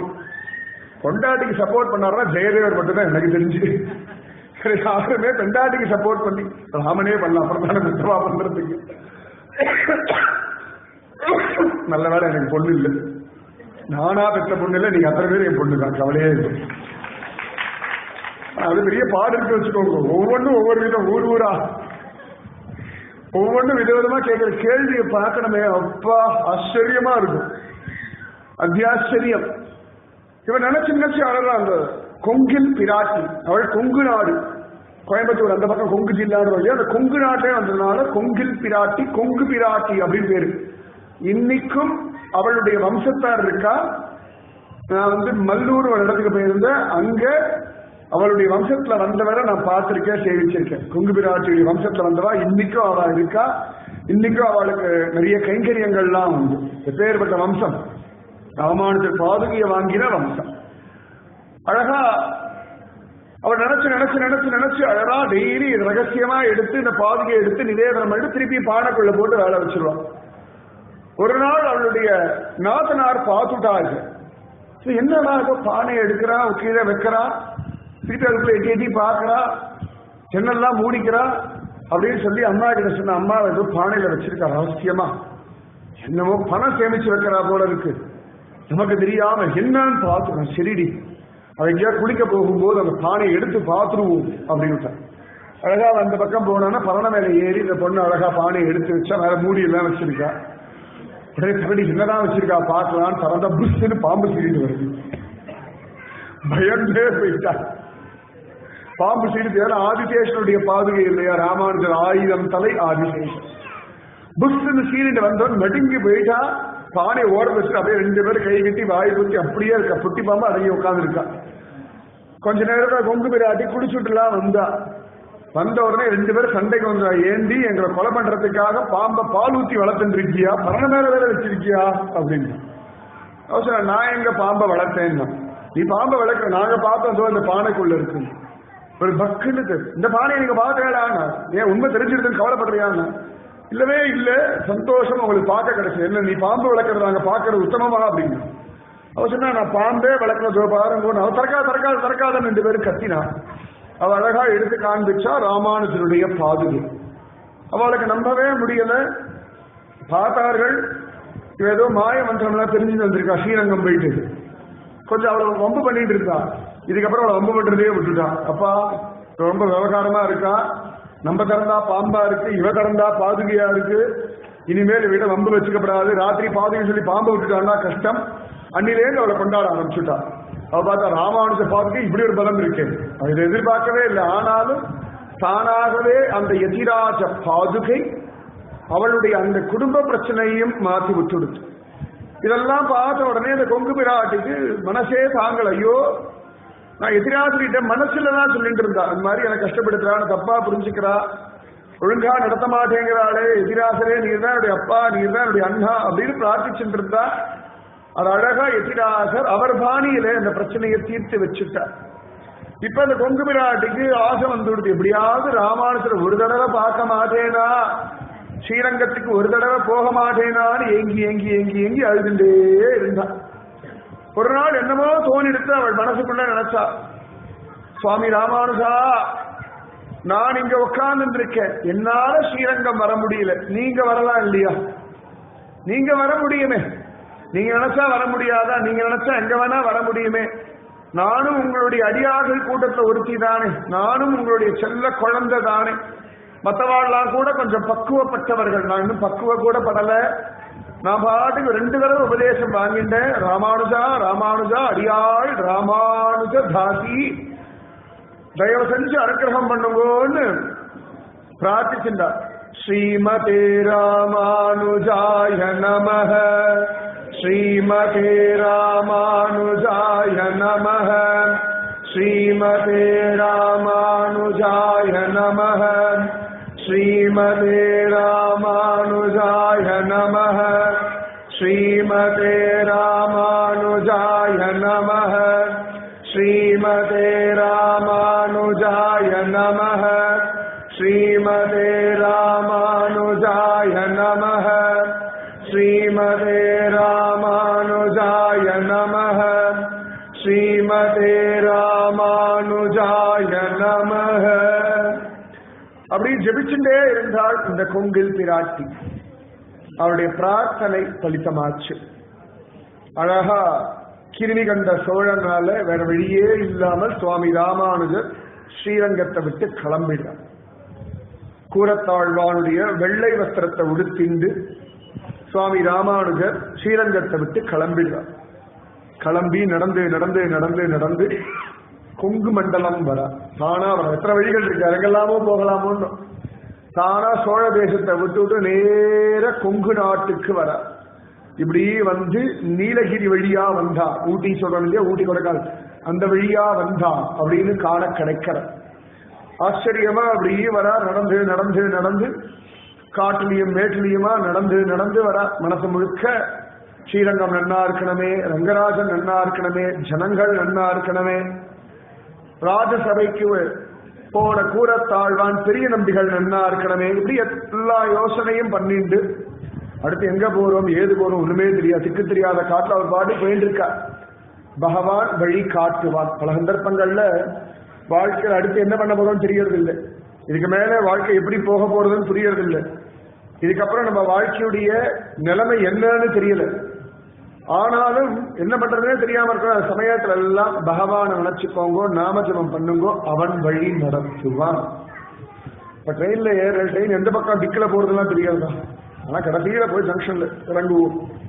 அதுவும் இங்கேருந்து திருவனந்தபுரம் பக்கம் போனால ஒரு பயம் உண்டு. யாராவது புதுசா வருவா, மெட்ராஸ்ல திருவனந்தபுரம் போடுவா, அந்த அனந்தபுரி எக்ஸ்பிரஸ் ஒன்று உண்டு. அப்படி போனோம்னா நாகர்கோவில் பக்கம் ஒரே மாதிரி போயிட்டு இருக்கும். நாகர்கோவிலே திடீர் வண்டி ரிவர்ஸ்ல போகுது. என் கூட ஒருத்தர் வந்து பயந்து ஐயோ வண்டி ரிவர்ஸ்ல போகுது ரிவர்ஸ்ல போகுது ரிவர்ஸ்ல போகுது கத்தினார். சார் ரிவர்ஸ்ல போடுறது சார், டைவர்ட் ஆகி போறது, பயப்படாது. என்ன சார் நீங்க சொல்றீங்க, வண்டி ரிவர்ஸ்ல போகுது, வந்த வழியிலேயே போகுது. வந்த வழியில போற மாதிரி இருக்கு, ஆனா வேற டிராக்ல போறது, நம்பவே மாட்டேன். அப்புறம் நான் பல வருஷம் அந்த ட்ரெயின்ல வந்துட்டு இருக்கேன், தெரியும், கொஞ்சம் நம்புங்க ப்ளீஸ் அப்படின்னு.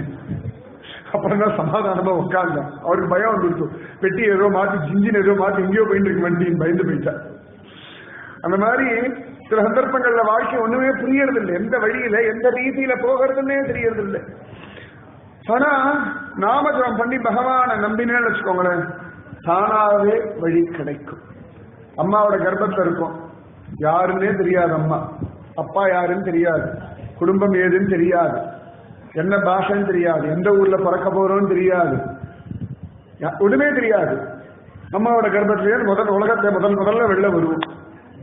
புதுசா இருக்கும், யாரை பார்த்தாலும் புதுசா இருக்கும். யாரை பார்த்தாலும் அதுல ஒரே ஒரு குரல் மட்டும் நல்லா பரிச்சயமா இருக்கும், அம்மாவோட குரல். அந்த அம்மாவுடைய அரவணைப்பு, அம்மாவுடைய உடல் மட்டும் தெரியும். இந்த இருக்கும் எனக்கு அது ஒரு சம்பந்தம் உண்டு, துப்புல் கொடி வரவுன்ற இல்லையா, அது மட்டும் எப்படியோ அந்த குழந்தைக்கு தெரியும். மற்றவாளை விட அம்மா கிட்ட மட்டும் அதுக்கு நல்லா ஒரு இங்கேருந்து அதெல்லாம் தான் அதிசயம். அதுதான் ரொம்பவே அதிசயம். தெய்வ ரகசியங்கள்ல இதெல்லாம் ரொம்ப பெரிய விஷயம். இந்த முட்டையிலேருந்து வெளில வர குஞ்சு படம் அம்மா பக்கத்துல ஒதுங்கி நிற்கும், அழகா இருக்கும் பாக்குறதுக்கு. வெளில வந்ததை இவள் தான் என்னுடைய அம்மான்னு அவகிட்ட போகுமே. அதுதான் நாய்க்குட்டி எல்லாம் பார்க்கணும். அது பிறந்து கொஞ்ச நாள் கண்ணே திறக்காது, ஆனா பால் குடிக்கிறது கரெக்டா அம்மாவுடைய அந்த மலையில போய் வாய வைக்கும், வால்ல கொண்டு வாய வைக்காது. அது எப்படிதான் தெரியும், கண்ணே திறக்காது, இப்படி தத்துக்கா நடந்துட்டு வரும். அது தெய்வம் என்னெல்லாம் சொல்லிக் கொடுக்கிறது, ஒவ்வொன்று குஞ்சு குஞ்சு குஞ்சு குஞ்சா இருக்கிறது எல்லாத்துக்கும் அழகா சொல்லிக் கொடுக்கிறான் இல்லையா பகவான். ஆச்சரியம். இந்த ராமானுஜர் அப்படியே போறான். ஏன்னா ஏற்கனவே ராமானுஜர் ஒரு தடவை வரதராஜன் காட்டுல வழி காட்டி கூட்டு போயிருக்கான், வேடுவன் வேடுவச்சியா இருந்து கூட்டு போயிருக்கான். அதனால என் பகவான் என்னை காப்பாற்றுவான். எனக்கு ஒன்றும் தெரிய வேண்டாம், இது தெரியலையே அது தெரியலையே, அடுத்தது தெரிஞ்சாதான் வாழ்க்கைன்னு இல்லை, வாழ்க்கை எப்படியும் போகும், கவலையே படாதீங்க. ஒண்ணுமே புரியலையே, அப்ப பகவான் ஸ்பெஷலா ஏதோ பண்ணுவான்னு விட்டுடுவோம். அதுக்கு மேல ரொம்பலாம் யோசிக்கவே கூடாது. இந்த நிறைய பேர் தூங்கிட்டு இருப்பா, தூங்கி முடிக்கும் இருட்டாம அப்பாவெல்லாம் திருப்பி படுத்துருவான். வெளிச்சம் மட்டும் வந்துருப்பாரு. அதுக்காக சில பேர் ஸ்கிரீன் எல்லாம் போட்டு கதவெல்லாம் அடைச்சு வெளிச்சம் வந்துடும், ஐயோ வெளிச்சுட்டு எழுந்துக்கணும். அதனால நம்ம வீட்டு குழந்தைகளும் ரொம்ப சம்மந்தம் இல்லை எல்லாம். அதுக்காக போதையை இழுத்து போதிட்டு தூங்கும். ஆனா அந்த இருட்டு இருக்கிற வரைக்கும் இருட்டுக்குள்ளேயே இருக்கிற ஒரு சுகம் இல்லையா? அந்த மாதிரி ஒண்ணுமே தெரிய வேண்டாம். ignorance is a bliss அப்படின்னா. சில இடங்கள்ல அறியாமை ஒரு பெரிய ஆசீர்வாதம். அறிவொன்றுமில்லாதாய் குலத்து உந்தன்னை பிறவி பெருந்தனை புண்ணியம் யாமுடையோ. சின்ன குழந்தையா இருக்கும்போது அப்பா அம்மா அவ்வளவு கொஞ்சம் நமக்கு ஜாலியா இருக்கு. பெருசாக பெருசாக திட்டு வாங்கிட்டே வரும். ஏன்டான அறிவு வந்துருச்சு இல்லை, அதான் பிரச்சனை. அறிவில்லாத வரைக்கும் கொஞ்சம் தான். ஆளாளுக்கு தூக்கி தூக்கி கொஞ்சம், ஆளாளுக்கு கேட்டதெல்லாம் வாங்கி கொடுக்குறோம். பக்கத்து வீட்டுல இருந்து எழுத்த வீட்டுல எல்லாரும் ரெண்டு தான். வளர ஆரம்பிச்ச பிறகு அப்பா அம்மாவே விரோதியாயிருக்கு. அதான் பிரச்சனை. ஏன்டா அறிவு வந்துடுறது. அறிவு வந்ததுனாலே பிரச்சனை. அறிவு ஒன்றும் இல்லாம இருக்கிற வரைக்கும் சுகம். சுவாமி ராமானுஜர் கவலையே படலை. என் பகவானுக்கு தெரியும். இப்ப நான் ஸ்ரீரங்கத்தை விட்டு கிளம்பியிருக்கேன் அப்படின்னா ரங்கராஜன் பிளான் பண்ணிருக்காரு. ரங்கராஜன் மாத்தி மாத்தி யாரையா ஒருத்தர் வெளில அனுப்புறதே குழப்ப வச்சிருக்காரு. முதல்ல ராமன் அனுப்பினார் காட்டுக்கு. 14 வருஷம் ராமனை காட்டுக்கு அனுப்பினதே ரங்கராஜன் தான். அதுக்கப்புறமா அடுத்து யார் அனுப்புறதா? எதிராஜன் தான். அவரை 14 வருஷம், அவரை 12 வருஷம் அனுப்புறார். ஆக மொத்தத்துல ரங்கராஜனுக்கு இதேதான் வேலை. யாராவது ஒருத்தர் அப்படி ஊர் கிடத்துறது, நாடு கிடத்துறது வேலையா வச்சுட்டு இருக்க. சுவாமி ராமானுஜர் என் ரங்கராஜனுக்கு தெரியும் அப்படிங்கிற தைரியமா இருக்கா. மனசுக்குள்ள பகவத் தியானம் பண்ணிட்டே போறான். அவ்வளவுதான். மனசுல தைரியம் வச்சுக்கோங்க. படைச்சவன் காப்பாற்றுவான், வழி காட்டுவான், வழி காட்ட அவனுக்கு தெரியும். நீ எந்த வழியில போயிட்டு அவனுக்கு தெரியும். நீ எங்க போய் சேரணும்னு அவனுக்கு நன்னா தெரியும். நீ எங்கேருந்து வந்திருக்கன்னு அவனுக்கு நன்னா தெரியும். நீ என்னெல்லாம் சாதிக்கணும், உங்களுக்கு என்னெல்லாம் இருக்கு எல்லாம் அவனுக்கு தெரியும். உங்களை விட உங்க மேல 1000 கோடி மடங்கு அக்கறை உடையவன் பகவான். இந்த சந்தேகமே கிடையாது. நமக்கு நம்ம மேல இருக்கிற அக்கறையை விட பகவானுக்கு பல கோடிக்கணக்கான மடங்கு அக்கறை உண்டு. அதனாலதானே உடம்புக்கு அழகா அந்த பசி தாகம் எல்லாம் சொல்லி கொடுத்து நமக்கெல்லாம் நாக்குக்கு இருக்கிற ஆசைக்கு எப்படி தெரியுமா சாப்பிடணும்? கரெக்டா பாருங்க. பசி முடிஞ்சுடுத்து ஆகாரம் போதுன்னா தப்புன்னு நிப்பாட்டிடுறேன். அதையும் தாண்டி சாப்பிடறவெல்லாம் உண்டு. அடுத்த கதை இவ்வளவுதான் அப்படின்னு சொல்லி அழகா நிறுத்துறாரு பாருங்க. இதுக்கு மேல உனக்கு ஆகாரம் வேண்டாம். கரெக்டா அந்த பசி முடியறது பாருங்க. நாக்குடைய ருச்சிக்கு தகுந்த மாதிரி பசி இருந்ததுன்னா முடிஞ்சது கதை. பசி அழகாக அந்த பசியை கொண்டு அந்த ருச்சி அப்படியே அடக்கிறார் பாருங்க. அதெல்லாம் பகவானுடைய விசேஷ குணங்கள். ஆச்சரியமான டெக்னிக். உலகத்தை அத்தனை அழகா நடத்திட்டு வர. அதனால சுவாமி ராமானுஜர் இப்படி போயிட்டு இருக்கார். அப்படி போறார். சந்தியா வேலை ஆயிடுறது. ஒரே இருக்கா இருக்கு. எப்படி போகிறது என்ன போகிறது வழி தெரியல. மலை வந்துடுச்சு. மலைப்பாங்கான பிரதேசம். அந்த வழியில் எப்படி போகணும் தெரியல. புரியாத இடமா இருக்கு. பகல் பொழுதா இருந்தாலும் விசாரிச்சுட்டு போயிடலாம், கட்டி வழியை வச்சுட்டு போயிடலாம்.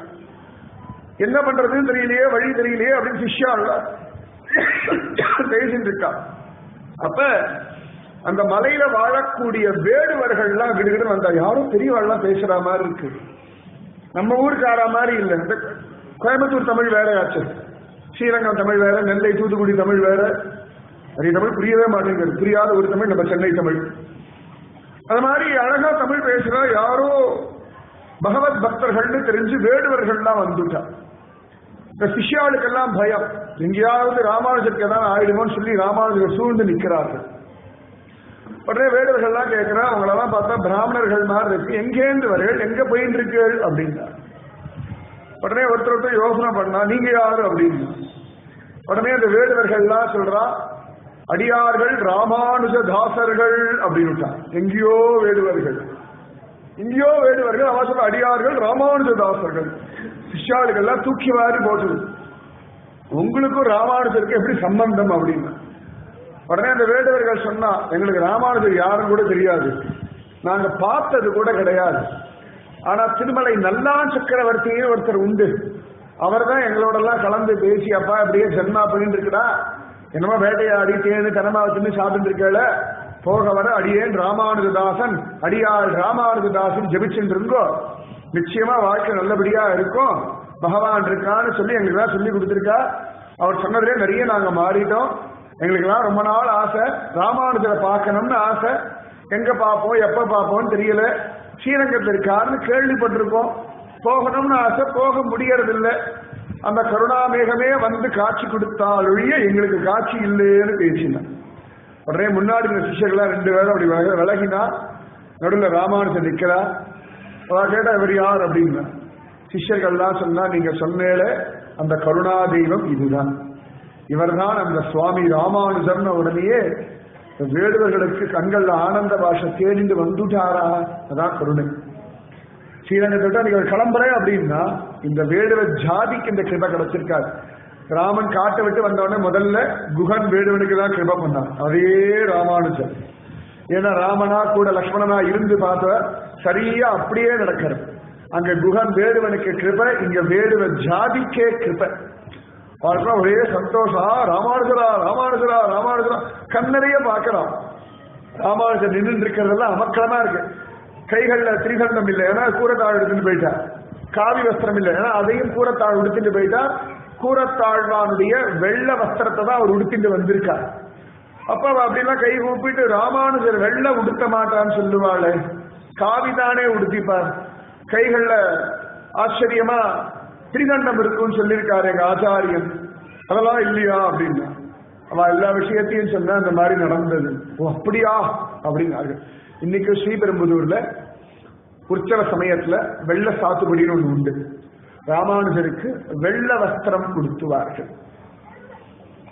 வெள்ள வஸ்திரம், ஏன்னா ராமானுஜர் கூரத்தாழ வஸ்திரத்தை, வெள்ள வஸ்திரம்ன்றது குடும்பத்தில் இருக்கிறவர்கள் உடுத்த வேண்டிய வஸ்திரம், ஆண்கள் உடுத்த வேண்டிய வஸ்திரம். அந்த வஸ்திரத்தை அவர் உடுத்தினால வெள்ள சாத்துபடியுமே ஒரு வைபவம் இன்னைக்கும் ஸ்ரீபெரும்புதூர்ல உண்டு. வெள்ள சாத்துபடியுமே பேரு. வெள்ள சாத்துபடி வச்சுட்டு ராமானுஜர் குதிரையில வருவார், மக்களமா இருக்கு பாக்குறதுக்கு. ராமானுஜருக்கு சிம்ம வாகனம் உண்டு, குதிரை வாகனம் உண்டு, ஒவ்வொன்றும் ஒரு அழகு. இப்ப நம்ம ஆழ்வார்கடி போனோம் அப்படின்னா அந்த ஊஞ்சல் அப்படி ஆழ்வார். அன்னைக்கு ஆட்டி விடும்போதே ஜோரா ஆட்டி விட்டேன், நான் சந்தோஷமா இருந்தது. குழந்தை ஆடுற மாதிரி தேவேன்னு ஆடிட்டு இருந்தார் சுவாமி ராமானுஜர். ஆச்சரியம். இந்த வேடுவர்களுக்கெல்லாம் பரம சந்தோஷம். உடனே ராமானுஜர் ரொம்ப தூரம் நடந்து வந்திருக்கார், களைச்சு போய் வந்திருக்கார். உடனே தேடு தெனமாவு பழங்கள்லாம் கொண்டு வர ராமானுஜருக்காக. நல்ல வசதியான ஆர்கானிக், நீ சொல்றா இல்லையா, எல்லாம் இயற்கையான பழங்கள், இயற்கையான தேன் எல்லாத்தையும் கொண்டு வந்து சுவாமி ராமானுஜருக்கு சமர்ப்பிக்கிறார். ராமானுஜர் சிஷ்யர்கள் எல்லாரும் ஸ்வீகரிக்கிறார். ராமானுஜர் ஆசீர்வாதம் பண்றார். அழகா ஜோரா ராமானுஜரோ சிஷ்யர்கள் அப்படி கேட்கும்போது ராமானுஜரோட சிஷ்யர்கள் கேட்கிறார், இங்க பக்கத்துல யாராவது பாகவதர்கள் வீடு இருக்கா, பக்தர்கள் வீடு இருக்கா அப்படின்னு. உடனே வேடுவர்கள்லாம் சொல்றா, மலை மேல ஒரு அம்மாவோட வீடு இருக்கு. அழகா அவங்க நிறைய பகவத் விஷயம்லாம் சொல்லுவாங்க, அவர் வீட்டுக்காரர் ரொம்ப உத்தமர் அப்படின்னு சொல்லி நேரம் அழிச்சுட்டு போறான். நிறைய அரிசி காய் கிழங்கு எல்லாம் எடுத்துட்டு போய் அவ வீட்டு கதவை தட்டி வாசல்ல வைக்கிறான். அவ வெளில வரா, கேட்கிறா யாரு என்ன விஷயம்னு. இல்ல, ஸ்ரீரங்கத்துல இருந்து சில பிராமணர்கள்லாம் வந்திருக்கா, அவர்களுக்கெல்லாம் சமைக்கிற முறை எங்களுக்கு தெரியாது, நீங்க பிராமணராக நீங்க சமைச்சு கொடுக்கலாமே அப்படின்னா. சரி, அதுக்கு என்னப்பா, சமைச்சு தரேன்னு, ஒன்றும் பிரச்சனை இல்லை. ஸ்ரீரங்கத்திலே வந்திருக்காளான்னு அவ கண்கள்ல கண்ணீர்.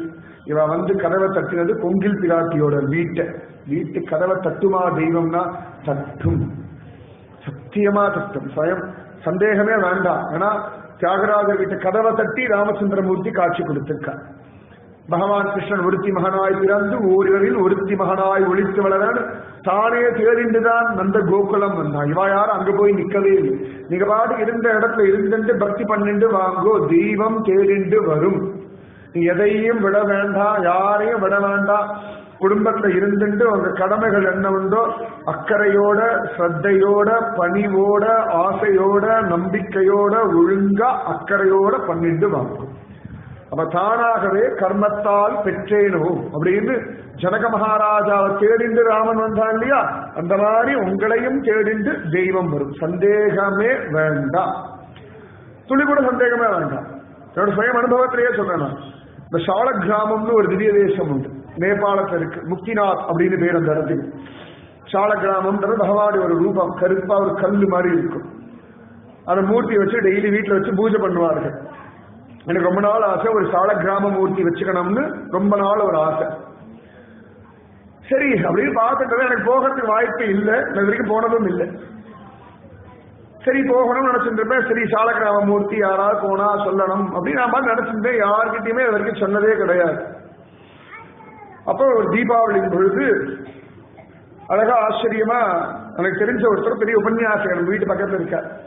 வழியில பார்த்தா, உங்களை தான் நினைச்சிட்டு இருந்தேன், கரெக்டா மாட்டிட்டேள் அப்படின்னா. சொல்லுங்க சுவாமி என்ன விஷயம்னு. நாளை காத்தாலும் நீங்க வீட்டுக்கு வாங்கணும் அப்படின்னு. என்ன உங்களுக்காக நான் ஒண்ணு வச்சிருக்கேன், உங்ககிட்ட கொடுக்கணும். சரி விட்டேன். அடுத்த நாள் காத்தாலும் தீபாவளி. சரி சொல்லிட்டு நானே குழந்தைகள்லாம் அழிச்சுட்டு அப்படி போனேன். அழகா சேவிச்சேன். இந்தாங்க உங்களுக்காக பெருமாள் வந்திருக்காரு. ஒரு சால கிராமத்தை எடுத்து கையில கொடுத்தேன். தூக்கி வாரி போட்டது எனக்கு. தீபாவளி அன்னைக்கு வந்தார் சால கிராமம். நான் யாருக்கிட்டையுமே நான் திருப்பி சொல்ல மனுஷா கிட்ட பேசாதீங்கோ நான் சொல்றது தெரியுமா? மனசுக்குள்ள கேளுங்கோ பகவான். மனசுக்குள்ள சொல்லியிருக்கலையா துளசிதாசரோட சரித்திரம். அப்ப நீங்க மனசுக்குள்ள சொல்லும் பொழுது உள்ளுக்குள்ள இருக்க அந்தரியாமி கரெக்டா கேட்டு என்ன உண்டோ கிருபா பண்ணுவான். அழகா ஒரு சால கிராமத்தை கொடுத்தா. உங்களுக்காகவே நான் சால கிராமம் போகும்போது அங்கேயே இந்த பெருமாள் அழிச்சுட்டு வந்தேன், உங்களுக்காகவே தீபாவளி அன்னைக்கு வந்தார். இந்த போன தீபாவளி போதுதான். சரி கொண்டு வந்து வச்சுட்டேன். ரொம்ப சந்தோஷமா இருக்கு. பெருமாளை தேடிட்டு வந்துட்டாரு அப்படின்னு பரம சந்தோஷம் ஆச்சு. ஒரு வாரம் ஆச்சு. நான் திருவனந்தபுரம் போனேன். என் சிஷ்யால அவெல்லாம் முக்திநாத் போயிருந்தா. அவ வந்தா, குருஜி உங்களுக்காக ஒன்று கொண்டு வந்திருக்கோம் அப்படின்னு. என்னடா பார்த்தா இவ்வளவு பெரிய சால கிராமத்தை கொண்டு இதுதான் உங்களுக்கு அப்படின்னு பகீர்னு தருக்கு. ஒரு வாரத்துக்கு முன்னாடி ஒரு மூர்த்தி வந்திருக்கா. அப்பப்ப கேட்டது லைனா வந்துட்டு இருக்கு. தூக்கி வாரி போட்டது உங்களுக்காகவே அப்படின்னு சொல்லி ஒரு மூர்த்தி கொடுத்தா. சரி சந்தோஷம் திருப்தி. பகவான் 2வது மூர்த்தி வந்துட்டார். நான் பாரியை போன் பண்ணி சொன்னேன், 2வது மூர்த்தி வந்துட்டு இருக்கா, ரெடியாரு அப்படின்னு. அவன் என்னப்பா அவளுக்கு ரொம்ப நாள் ஆசை. அவன் எங்கிட்ட சொன்னதே இல்லை. என்ன அதிசயம். அவளுக்கு ரொம்ப நாளா வீட்டுல சால கிராமம் வச்சுக்கணும்னு ஆசை. ஆனா அவன் எங்கிட்ட சொன்னதில்லை. நானும் அவள்கிட்ட பத்தி பேசினதே கிடையாது. ஆனா அவளுடைய என் ஆசை கொண்டு வந்தாரா, அவ ஆசை கொண்டு வந்துட்டார்.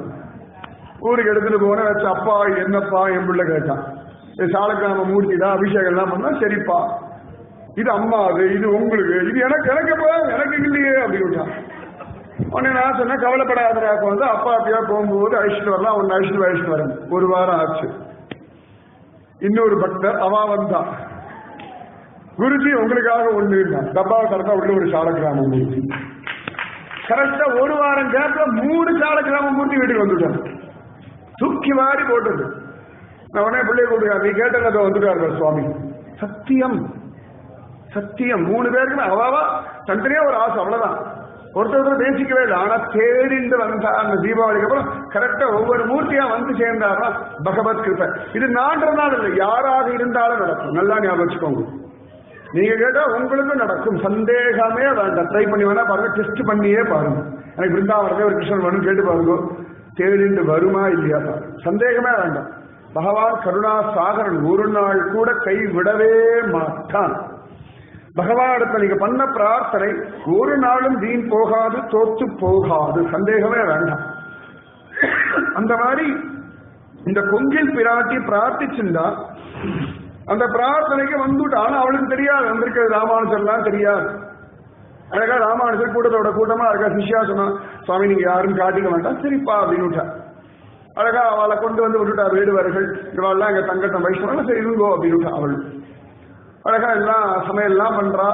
எல்லாம் கொடுத்தா. அவ கேட்டா அழகா நீங்க யாரு என்னன்னு கேட்டா. அவ சொன்னா நாங்க எல்லாம் ஸ்ரீரங்கத்துல இருக்கோம், இப்படி யாத்திரை போறோம், இப்படி வரோம். உண்மையை சொல்லல. அப்படியா ஸ்ரீரங்கத்தில் வரையலா, யாத்திரைக்கு போறீங்களா? சுவாமி ராமானுஜர் எப்படி இருக்கா அப்படின்னு இவளுக்கு தூக்கி வாரி போட்டு. எங்க போனாலும் ராமானுஜர் ஒரு கோஷ்டி இருக்கு. வேடுவ ஜாதியும் ஒரு கோஷ்டி இருக்கு. எங்கேயோ மலைக்கு மேல இருக்க ஒரு பொம்பளை, அவருக்கும் ராமானுஜர் தாசின்னா அதான் ராமானுஜர் பிரபாவம். உடனே அவர் சொன்னா, இல்ல நான் சுவாமி ராமானுஜர் உபதேசம் எல்லாம் வாங்கிட்டு இருக்கேன் அப்படின்னா சொல்லி பஞ்சம் பழைக்கிறதுக்காக வந்தேன். ஆனா எனக்கு பெரிய தனம் ராமானுஜர் கிடைச்சுட்டார் அப்படின்னா சொன்னார். சரிம்மா அழகா எல்லாம் சலுகை எல்லாம் பண்ணி முடிச்சா. எப்பொழுதும் போல ராமானுஜர் பாதுகைக்கு நிவேதனம் பண்ணிட்டான். அவளுக்கு எல்லாம் பழக்கம். அவளுக்கு தெரியாது வந்தவா யாரு என்னெல்லாம். உடனே அழகா 2 சிஷ்யால நியமிச்சிருந்தா. ராமானுஜர் என்ன சமையல் எல்லாம் பண்றா, எப்படி பண்றா பாருங்க. சமையல் முடிச்சு இவன் நிவேதனம் பண்றதையும் பார்த்துட்டு ராமானுஜர் பானக்குள்ள எதையோ இவன் நிவேதனம் பண்ணிட்டு இருக்காங்க. என்னன்னு எங்களுக்கு தெரியல அப்படின்னு. உடனே சுவாமி ராமானுஜர் விசாரிக்க சொன்னார். என்னன்னு எடுத்து காமிக்க சொல்லவள அப்படின்னு. உடனே அழகா எடுத்து காண்பிச்சா. என்னமா யாருடைய பாதுகைன்னா, எங்கள் யதிராஜனுடைய பாதுகை, என்னுடைய சுவாமி ராமானுஜனுடைய பாதுகை இது அப்படின்னா. உடனே சிஷ்யர்கள்லாம் கண்கள்ல கண்ணீர் வழிஞ்சுடுத்து. ஏன்னா பாதுகை கூட இல்லாம வந்திருக்கா ராமானுஜர். கண்கள்ல கண்ணீர் வழிஞ்சுடுத்து. என்ன கருணை, என்னத்தை சொல்ல முடியும். பாதுகை பார்த்தா அவள் தெரிஞ்செடுத்து ராமானுஜர் பாதுகைன்னு கேட்டோன்னு சொல்லிட்டா. எப்ப கிடைச்சுன்னா அவள் எல்லாத்தையும் சொன்னா. இத்தனையும் ராமானுஜர் காதல கேட்டு இருக்கா. அப்ப உடனே சிஷ்யாளுக்கு சமிக்க காட்டிட்டா, அவ என்ன பார்த்துக்கிட்டோம் அப்படின்ட்டான். அப்ப உடனேயே சிஷ்யாலாம் சரி லைன்ல அப்படி நிக்க சொன்னார். ராமானுஜர் எல்லாரும் ராமானுஜர் சிஷ்யாவோட சிஷ்யாலாம் அப்படி நிக்கிற நின்றுட்டு, சரிம்மா இந்த பாதுகையோட சம்பந்தப்பட்ட பாதம் இந்த கூட்டத்துல இருக்கா பாரு அப்படின்னு அவளுக்கு தூக்கி வாரி போடுறது. ஓ, ராமானுஜர் வந்திருக்காரா என் வீட்டுக்கா? இந்த ஏழையுடைய வீட்டு அவளுக்கு நம்பவும் முடியல, நம்பாம இருக்கவும் முடியல. ஒரே சந்தோஷம். ஒரு அரகுற வெளிச்சத்துல எல்லாரும் நிக்கிற, அப்படி பாதத்தை அப்படி பாக்கிறா. ராமானுஜர் பாதத்தை பாதம் கண்டுபிடிச்சுட்டான். இது என்னுடைய ராமானுஜருடைய பாதம். ஆனா அவர் காஷாயம் தானே உடுத்துவார், காவி தானே உடுத்துவார், வெள்ள உடுத்த மாட்டாரு அப்படின்னு. உடனே சிஷ்யர்கள்லாம் அப்படி பின்னாடி போனா சுவாமி ராமானுஜருடைய முன்னாடி வந்தா. வெளிச்சத்துல தக தக தகதான் ராமானுஜர் சொல்லிக்கிறார். வெள்ள வஸ்திரம் உடுத்திண்டு கைய கூப்பிண்டா, பிரபோ தேடிண்டு வந்துட்டேடா, இந்த ஏழைய தேடிண்டு வந்துட்டேடா. கண்கள்ல ஆனந்த பாஷ்பம் வழியறது, மயிர்கால்கள் குத்திண்டு நிக்கிறது, உடம்பு நடுங்கிறது, தொண்டை தழுதழுக்கிறது. அவளால நம்ப முடியல. என் வீட்டுக்கா தெய்வமா, என்னுடைய பஞ்சத்தை மாத்தின தெய்வம் என்னால வர முடியலன்னா என்ன தேர்ந்து வந்துடுத்தா வந்துடுத்தா வந்துடுத்தான் கதறி அழுதா. கதறி அழுது அந்த பாதையை அப்படி வச்சா. சுவாமி ராமானுஜர் அந்த பாதையை போட்டுன்னு அப்படி நின்ன. உடனே கதறி அழுதா. என்ன இது அப்படின்னா எல்லா விஷயத்தையும் சிஷ்யர்கள் சொன்னா. உடனே அவ பார்த்தா கையை கூப்பிண்டா, கிருமிகண்டராஜன் நல்ல காரியம் பண்ணான் அப்படின்னா. சிஷ்யாத்தான் போகுது, ஏமா அப்படி சொல்றாங்க? இல்லாட்டி எனக்கெல்லாம் ராமானுஜ தரிசனம் திரும்ப ஆயுசுல கிடைச்சிருக்கிறதுக்கான வாய்ப்பே கிடையாது. இன்னைக்கு ஏன்னா நான் ரொம்ப நாளா பிரார்த்திச்சுட்டு இருந்தேன், சுவாமி ராமானுஜர் வரணும், என்னுடைய கிரகத்துல இருக்கணும், அவருக்கு நான் ஆகாரம் கொடுக்கணும்னு நான் பிரார்த்திச்சுட்டேன். அது நடந்துடுத்து நடந்துடுத்து நடந்துடுத்துன்னு கதறி அழுதா. அழகா சுவாமி ராமானுஜர் எல்லாரையும் சாப்பிட சொன்னார். கதறி நான் நீங்களும் சாப்பிடுங்களேன்னு அவர் சொன்னா, நீ என் பாதுகைக்கு நிவேதனம் பண்ணிருக்க, நான் சாப்பிட முடியாது. அது புதுசா ஒரு தலிகை பண்ணி அதுக்கப்புறம் ராமானுஜருக்காக அழகா நிவேதனம் பண்ணி அதன் பிறகு ராமானுஜர் சாப்பிட்டார் அப்படின்னு சரித்திரம். அப்ப இவளுடைய கருணை மனசு எப்படி தெரிஞ்சிருக்கு பாருங்க. தேடிண்டு வந்துட்டார் இல்லையா? அப்ப அந்த கொங்கில் பிராட்டி போல நாமும் ராமானுஜரே என்னுடைய வீட்டுக்கு வாங்கோ, உங்களுடைய பொன்னடி சாத்தனம்னு நீங்க பிரார்த்திச்சுட்டே வந்தேன்னா சத்தியமா ஒரு நாள் ராமானுஜர் உங்க வீட்டுக்கு வருவார். சத்தியம் பண்ணி சொல்றேன், சந்தேகமே வேண்டாம். நீங்க பாட்டுக்கு பிரார்த்தனை பண்ணிட்டே வாங்க, நிச்சயமா ராமானுஜன்ற அந்த கருணாமூர்த்தி தேடிண்டு வரும். அப்ப அந்த வேடுவர்களுக்கு ஒரு கிருபை தேடிண்டு வந்தார் இல்லையா? கொங்கில் பிராட்டிய தேடிண்டு வந்தார் இல்லையா? அவருக்கு பாகுபாடே கிடையாது. வேடுவ ஜாதி, இவன் பிராமண ஸ்திரீ, இவன் எந்த ஊருக்காரி எதுவுமே பார்க்கறது இல்லை. பக்தி பக்தி பக்தி. ஸ்ரீமதே ராமானுஜாய நமஹ, ஸ்ரீமதே ராமானுஜாய நமஹ, ஸ்ரீமதே ராமானுஜாய நமஹ, ஸ்ரீமதே ராமானுஜாய நமஹ, ஸ்ரீமதே ராமானுஜாய நமஹ, ஸ்ரீமதே ராமானுஜாய நமஹ, ஸ்ரீமதே ராமானுஜாய நமஹ, ஸ்ரீமதே ராமானுஜாய நமஹ, ஸ்ரீமதே ராமானுஜாய நமஹ. அவ்வளவு வசதி இந்த சுவாமி ராமானுஜர். இப்ப கருணை இப்படி எல்லாம் வருது பார்த்தேடா. கிருமிகண்டராஜனுடைய அவனை காரணமா கொண்டு ஊர் ஊரா வந்து ஒரு கிருப்படி வேடுவ ஜாதிக்கெல்லாம் என்னைக்கு வந்து ராமானுஜரை பார்க்க முடியும்? அப்படியே ஸ்ரீரங்கத்துல வந்தாலும் அவளை பார்க்க விட்டுருவாளா?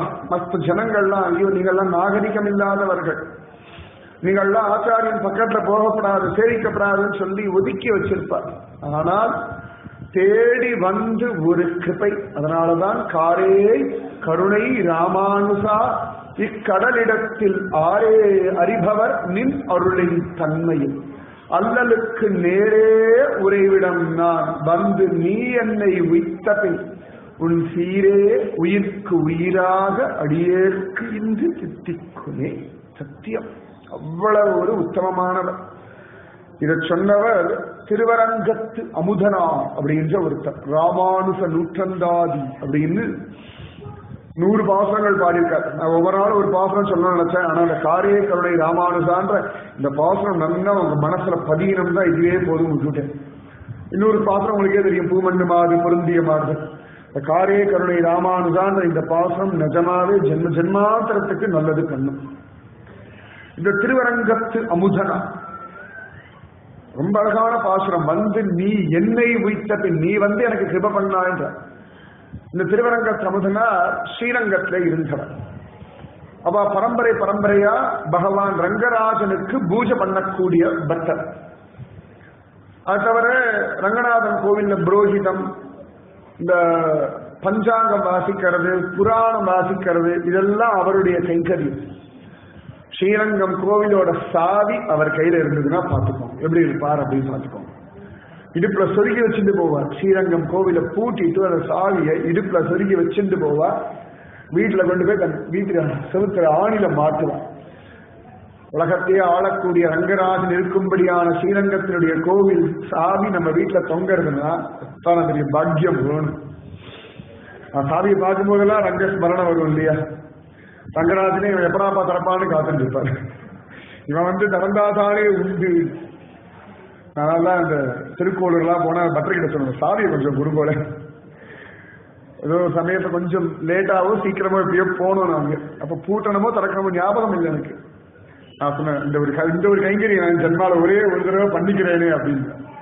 அவர் கேட்டா, என்ன இந்த சாவி தெரியும்? இந்த சாவியா? இவ்வளவு பெரிய சாவி, இது பெரிய வைத்தமா நிதியோட சாவி, பேங்க் லாக்கர் சாவி மாதிரி ஆத்மாவுடைய லாக்கர் சாவி ஆச்சு குடும்பம் அப்படின்னு வாங்கிட்டு அதை வாங்கிட்டு ஒரு தலை தர. நிஜமாவே அந்த சந்தோஷம் அவட கேட்ட ஒரு இடுப்பை சொருகிட்டோமா அப்படின்னு. ஏதாவது ஒரு சந்தோஷம் திருமாலையே உள்ள வச்சுட்டு இடுப்பை சொருகிக்கிற மாதிரி ஒரு சந்தோஷம். நிஜமாவே ஏதாவது ஒரு ஜென்மா இந்த கோவில் சாவியா இருக்கணும். அப்படி சாவி துவாரத்தை வழியா முதல்ல போய் நம்ம பெருமாளை பார்த்துடலாம். அப்புறமா தான் பற்ற மத்தவாள்லாம் பார்ப்பேன். எம்பெருமான் பொன்மலை மேல் ஏதேனும் ஆவேங்கே.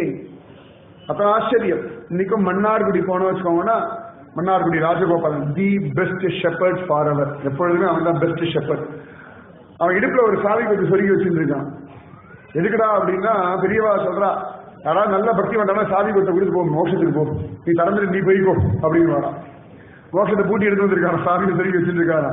யாராவது பக்தி பண்ணான்னா சாவியை கொடுத்துட்டா எடுத்துட்டு போய் நீ திறந்து கொண்டு அனுபவிச்சுக்கோன்னு இந்த சாவியை கொடுத்துருவாராம். அதான் சாவி கொத்த இடுப்புல சொருகின்ற அலையறான் மன்னார்குடி ராஜகோபாலன் அப்படின்னு பெரியவா சொல்லுவான். அந்த மாதிரி இந்த பெரிய கோவில் நம்பியின் பேர். அவர் கோவில்ல நம்பியா இருந்தாலும் கோவில் நம்பி, பெரிய கோவில் நம்பி அப்படின்னு அவருக்கு பெயர். ஆச்சரியமா ரொம்ப பெரியவரா இருந்தா கொஞ்சம் அகம்பாவம் சில இடங்கள்ல அப்படி வந்துடும். அது அந்த பதவியா என்னன்னே தெரியாது, பிராரப்த கர்மாவா சகவாச தோஷமா தெரியாது. சில இடங்கள் நமக்கே தோணும், ஏன் அப்படி இருக்கா அப்படின்னு தோணி வரும் சில இடங்கள்லாம். அந்த மாதிரி இவர் கொஞ்சம் அகம்பாவத்தில் இருக்கார். யாரும் அவரை கேட்க முடியல, எல்லாரும் அவரை கொண்டாடுறார். அதனால கொஞ்சம் கெட்ட வழிகள்ல போயிட்டார். டெய்லி பகவத் பூஜை எல்லாம் பண்ணிட்டு இருக்கா. நமக்கே சமயத்தை தோணும், பகவத் பூஜை பண்றோம் அப்படி இப்படி இருக்கலாம். ஒரு கேள்வி கேட்போம். நமக்கு ஏதாவது கேள்வி கேட்கணும் தான் வருமே. பதில் கேட்கறதுக்கு யாருமே தயாரா இல்லை. கேள்வி கேட்க எல்லாரும் தயாரா இருக்கு. 1000 கோடி பதில்கள் உண்டு, நியாயமான பதில்கள், பொய்யான பதில்களே கிடையாது. அவளுடைய பிராரப்த கர்மாவனால அவ கெட்டு போயிடுவான் சமயத்துல. ஆனாலும் பகவான் அவளை கைவிட மாட்டான், அது சந்தேகமே வேண்டாம். அது பூர்வ ஜென்ம சுகிருதத்தினாலதான் பகவத் கைங்கரியம் கிடைக்கும். அதே சமயத்துல பிராரப்த கர்மாவனால கெட்ட வழிகள்லயும் போயிடுவான். ஆனா பகவான் தனக்கு கைங்கரியம் பண்றவன் அப்படின்ற ஒரு காரணத்தினாலேயே அவனை திரும்பியும் திருத்தி பணிகொள்வான். அப்படி நம்ம வீட்டு குழந்தை கெட்டு போயிடுதுன்னா உடனே கொண்டு போட்டுருவோமா, வெட்டி போட்டுருவோமா? கிடையாது. அது திரும்பறதுக்கு என்னெல்லாம் உண்டோ வாய்ப்பெல்லாம் கொடுத்து பொறுமையா காத்துட்டு இருப்போம் இல்லையா? அப்ப நமக்கு ஒரு பொறுமை இருக்குன்னா பகவானுக்கு அதை விட பொறுமை ஜாஸ்தி. பகவான மாதிரி பொறுமை உலகத்துல யாருக்குமே கிடையாது. அதனால ரொம்ப நிதானமா இருக்கார். இவர் பாட்டுக்கு எல்லாம் பண்ணிட்டு இருக்கார். வேசி வீடுகள்லாம் அலைஞ்சிட்டு இருக்கார். நிறைய பேர் கோபமா வருது, வருத்தமா வருது. அந்த சமயத்துல சுவாமி ராமானுஜர் ஸ்ரீரங்கத்துல நிர்வாகத்தை அவர் நடத்த ஆரம்பிக்கிறார். ரங்கராஜனே உடையவர் அப்படின்னு பேர் கொடுத்துட்டான் சுவாமி ராமானுஜருக்கு. என்னுடைய லீலா விபூதிக்கும் நித்திய விபூதிக்கும் உடையவன் நீ அப்படின்னு. லீலா விபூதினா பூமி, நித்திய விபூதினா வைகுண்டம். இது ரெண்டுத்துக்கும் நீதான் பொறுப்பு. பவர் ஆஃப் அட்டானி எழுதி கொடுத்துட்டா. உனக்கு யாரெல்லாம் தோன்றதோ இங்கேருந்து அவர்களை வைகுண்டம் அனுப்பலாம். உனக்கு யாராவது ஹெல்ப்புக்கு வேணும்னா வைகுண்டத்திலேருந்து நீங்க கூப்பிட்டுக்கலாம் அப்படின்னு சொல்லி உடையவர் அப்படின்னு பேர் கொடுத்துட்டா ஸ்ரீரங்கம் ரங்கராஜன். அப்ப ராமானுஜர் ஒவ்வொருத்தரையா திருத்தி நல்வழிப்படுத்திட்டு இருக்கார். பூ கட்டுறவா அந்த மண்ணான்லாம் சொன்னேன் பாருங்க, ஒவ்வொருத்தரையா பகவத் விஷயத்தை ஈடுபடுத்திட்டு இருக்கார். இவர் பார்த்தாரு, எனக்கு எல்லாம் தெரியும், நான் ரங்கராஜனுக்கே பூஜை பண்றேன், எனக்கு யாரும் ஒன்றும் சொல்லலாம் வேண்டாம் அப்படின்னு ஒரு அந்த திமிரு. ராமானுஜர் சொல் பேச்ச கேட்க மாட்டேங்கிறார்.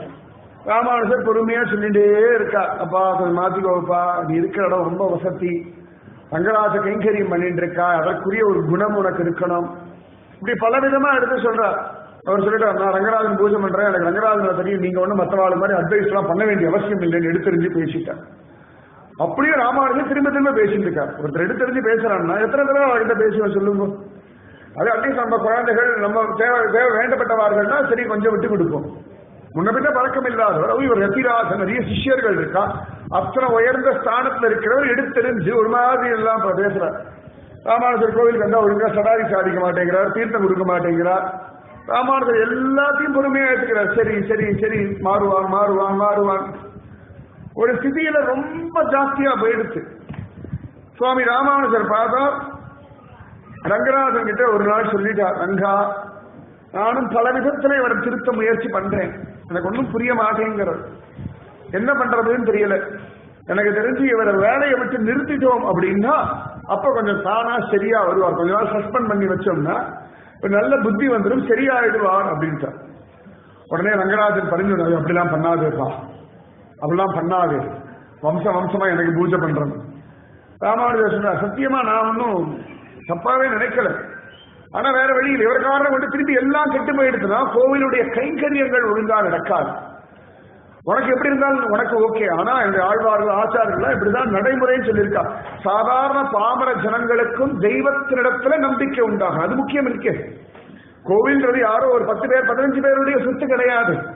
சாதாரண ஒரு பாமரன், ஒரு ஏழை படிப்பறிவு இல்லாதவனா கூட அவன் வந்தாலும் அவனுக்கு வந்தேன் இந்த தெய்வத்தை பார்த்து எனக்கு சந்தோஷம், அவன் மனசுல ஒரு திருப்தி உண்டாகும். எத்தனையோ பேர் திருச்செந்தூர் நடந்து போற பாமர ஜனங்கள் தானே, அவ போய் முருகனை பார்த்தோன்னா அவளுக்கு ஒரு சந்தோஷம், அப்பா நான் முருகனை பார்த்துட்டேன் அந்த சந்தோஷம். எத்தனை பேர் திருப்பதியில மலையப்பனை போய் ஏறி பார்க்கறேன், பாமர ஜனங்கள் அவள் கொண்டு உண்டியில கூட பணம் போட முடியாது, போய் தலையை மட்டும் அடிச்சுட்டு போய் பெருமாளை பார்த்துட்டு வருவான். அப்ப அப்படி போறவங்களுக்கு அந்த தெய்வத்து மேல நம்பிக்கையும் ஆசையும் அந்த அனுபவம் அந்த ஆனந்தமும் கிடைக்கணும். இவர் ஒருத்த காரணம் கொண்டு மற்ற எல்லாருக்குமே கோவில் மேல் அபிப்பிராயம் குறைகிறது, உண்மையில அபிப்பிராயம் குறைகிறது, அதுக்கான என்னால முடியாது, அதனால நான் வேலையை விட்டு அவருக்கு கொஞ்ச நாள் நிறுத்தி வைக்க போறேன். ரங்கராஜன் இல்ல இல்ல இல்ல இல்ல நீ அப்படிலாம் பண்ணாது, அவன் நம்முடைய ஆள், இப்படி பண்ணப்படாது அப்படின்னு. சுவாமி ராமானுஜர் பார்த்தார், ஒண்ணு கோவில் நிர்வாகத்தை என்ன பண்ண விடு, இல்லாட்டி நீயே பண்ணு, ஏதாவது ஒரு தீர்மானம் பண்ணு, எல்லாத்தையும் நீ மூக்க நுழைச்சா கஷ்டம், கோவில் நல்லா இருக்கணும்ன்றது என்னோட அபிப்பிராயம், நீ என்ன சொல்ல வராது, நான் அவரை கொஞ்ச நாள் சஸ்பெண்ட் பண்ண போறேன். ராமானுஜருக்கும் ரங்கராஜனுக்கும் வாக்குவாதம். ரங்கராஜன் சொல்லிட்டா, இல்ல இல்ல நீ அவர் வேலையை விட்டுலாம் நிறுத்தப்படாது. அப்ப எதிராசனர் கையை கூப்பிட்டா, சரி சுவாமி உம்ம கோவில் நீங்களே நன்னா ஆண்டு அனுபவிச்சு சந்தோஷமா இருந்தோம், நான் வரதராஜன் கிட்ட கிளம்புறேன்னு. அவருக்கு எப்படி போக்கிடம் ஒண்ணு இருக்கு, பிறந்த வீடு புகுந்த வீடு மாதிரி, இது புகுந்த வீடு தான் ராமானுஜருக்கு ஸ்ரீரங்கம். பிறந்த வீடு அப்படின்னா வரதன் தான், வரதா நான் வரதன் கிட்ட போறேன் அப்படின்னு. எத்தனையோ ராத்திரி சொப்பனத்துல நடக்கிறது ராமானுஜருக்கும் ரங்கராஜனுக்கும் சம்வாதம். பொழுது விடிஞ்சது, சுவாமி ராமானுஜர் சொன்னார், சரி எல்லாம் மூட்டையெல்லாம் கட்டுங்கோ அப்படின்னு. கூரத்தாழ்வான் முதலியாண்டான் அவள்லாம் உத்தமமான சிஷ்யர்கள், அவள்லாம் அப்படி பார்த்துட்டு இருக்கா. இது ஒவ்வொரு காலகட்டத்துடைய கதையை நான் சொல்றேன், அதனால கரெக்டா ஆர்டர் படி வரல ராமானுஜருடைய கதை, சரியா? நிறைய மாறி மாறி வருது, ஆனா ராமானுஜ காருண்யம்ன்ற ஒரு விஷயத்தை பிராதான்யமா சொல்லிட்டு இருக்க. அப்ப கூரத்தாழ்வான் கேட்டார், என்னாச்சு சுவாமி, எதுக்கு திடீர்னு ஸ்ரீரங்கத்தை விட்டு கிளம்பணும்? ராத்திரி எனக்கும் ரங்கராஜனுக்கும் வாக்குவாதம், இந்த மாதிரி ஒரு வேலையை விட்டா நிறுத்தப்படாதுன்னு ரங்கராஜன் சொல்லிட்டார், நான் நிறுத்துவேன்னு சொன்னேன், அதெல்லாம் கூடாதுன்னு எனக்கு உத்தரவு போட்டுட்டார். இவர் நம்ம சொல் பேச்சு ஒன்றும் கேட்க மாட்டேங்கிறார், நம்மளையும் ஒழுங்கா வேலை பண்ண விட மாட்டேங்கிறார், அவரும் ஒன்றும் சரி பண்ண மாட்டேங்கிறார், இவருக்கு நமக்கு ஒத்து வராது. ராமானுஜர் சொல்றார், இவருக்கு நமக்கு ஒத்து வராது, நம்ம வரதராஜன் கிட்ட போயிடுவோம் அப்படின்னு. உடனே கூரத்தாழ்வன் கையை கூப்பிட்டார், சுவாமி க்ஷமிக்கணும், அடியேன் ஒரு வார்த்தை சொல்லலாமா அப்படின்னா. சொல்லு என்ன விஷயம் அப்படின்னா. கூரத்தாழ்வான் சொன்னார், இவ்வளவு தூரம் ரங்கராஜன் சொல்றாருன்னா நல்லவராதானே இருப்பா அப்படின்னு. ஓஹோ, அப்ப நீங்களும் இங்கேயே இருங்கோ அப்படின்னு விட்டா. அப்ப கூரத்தாழ்வான் சொன்னா, கொஞ்சம் எனக்கு சமயம் கொடுங்க, எனக்கு அந்த உத்தரவை கொடுங்கோ, எனக்கு அந்த கைங்கரியம் கொடுங்கோன்னா. ராமானுஜர் என்ன கைங்கரியம்னா, இந்த பெரிய கோவில் நம்பிய திருத்தி உங்க சிஷ்யனாக்க வேண்டியது என் கடமை, அந்த கைங்கரியத்தை எனக்கு கொடுங்கோ அப்படின்னா. சுவாமி ராமானுஜர் சிரிச்சார்.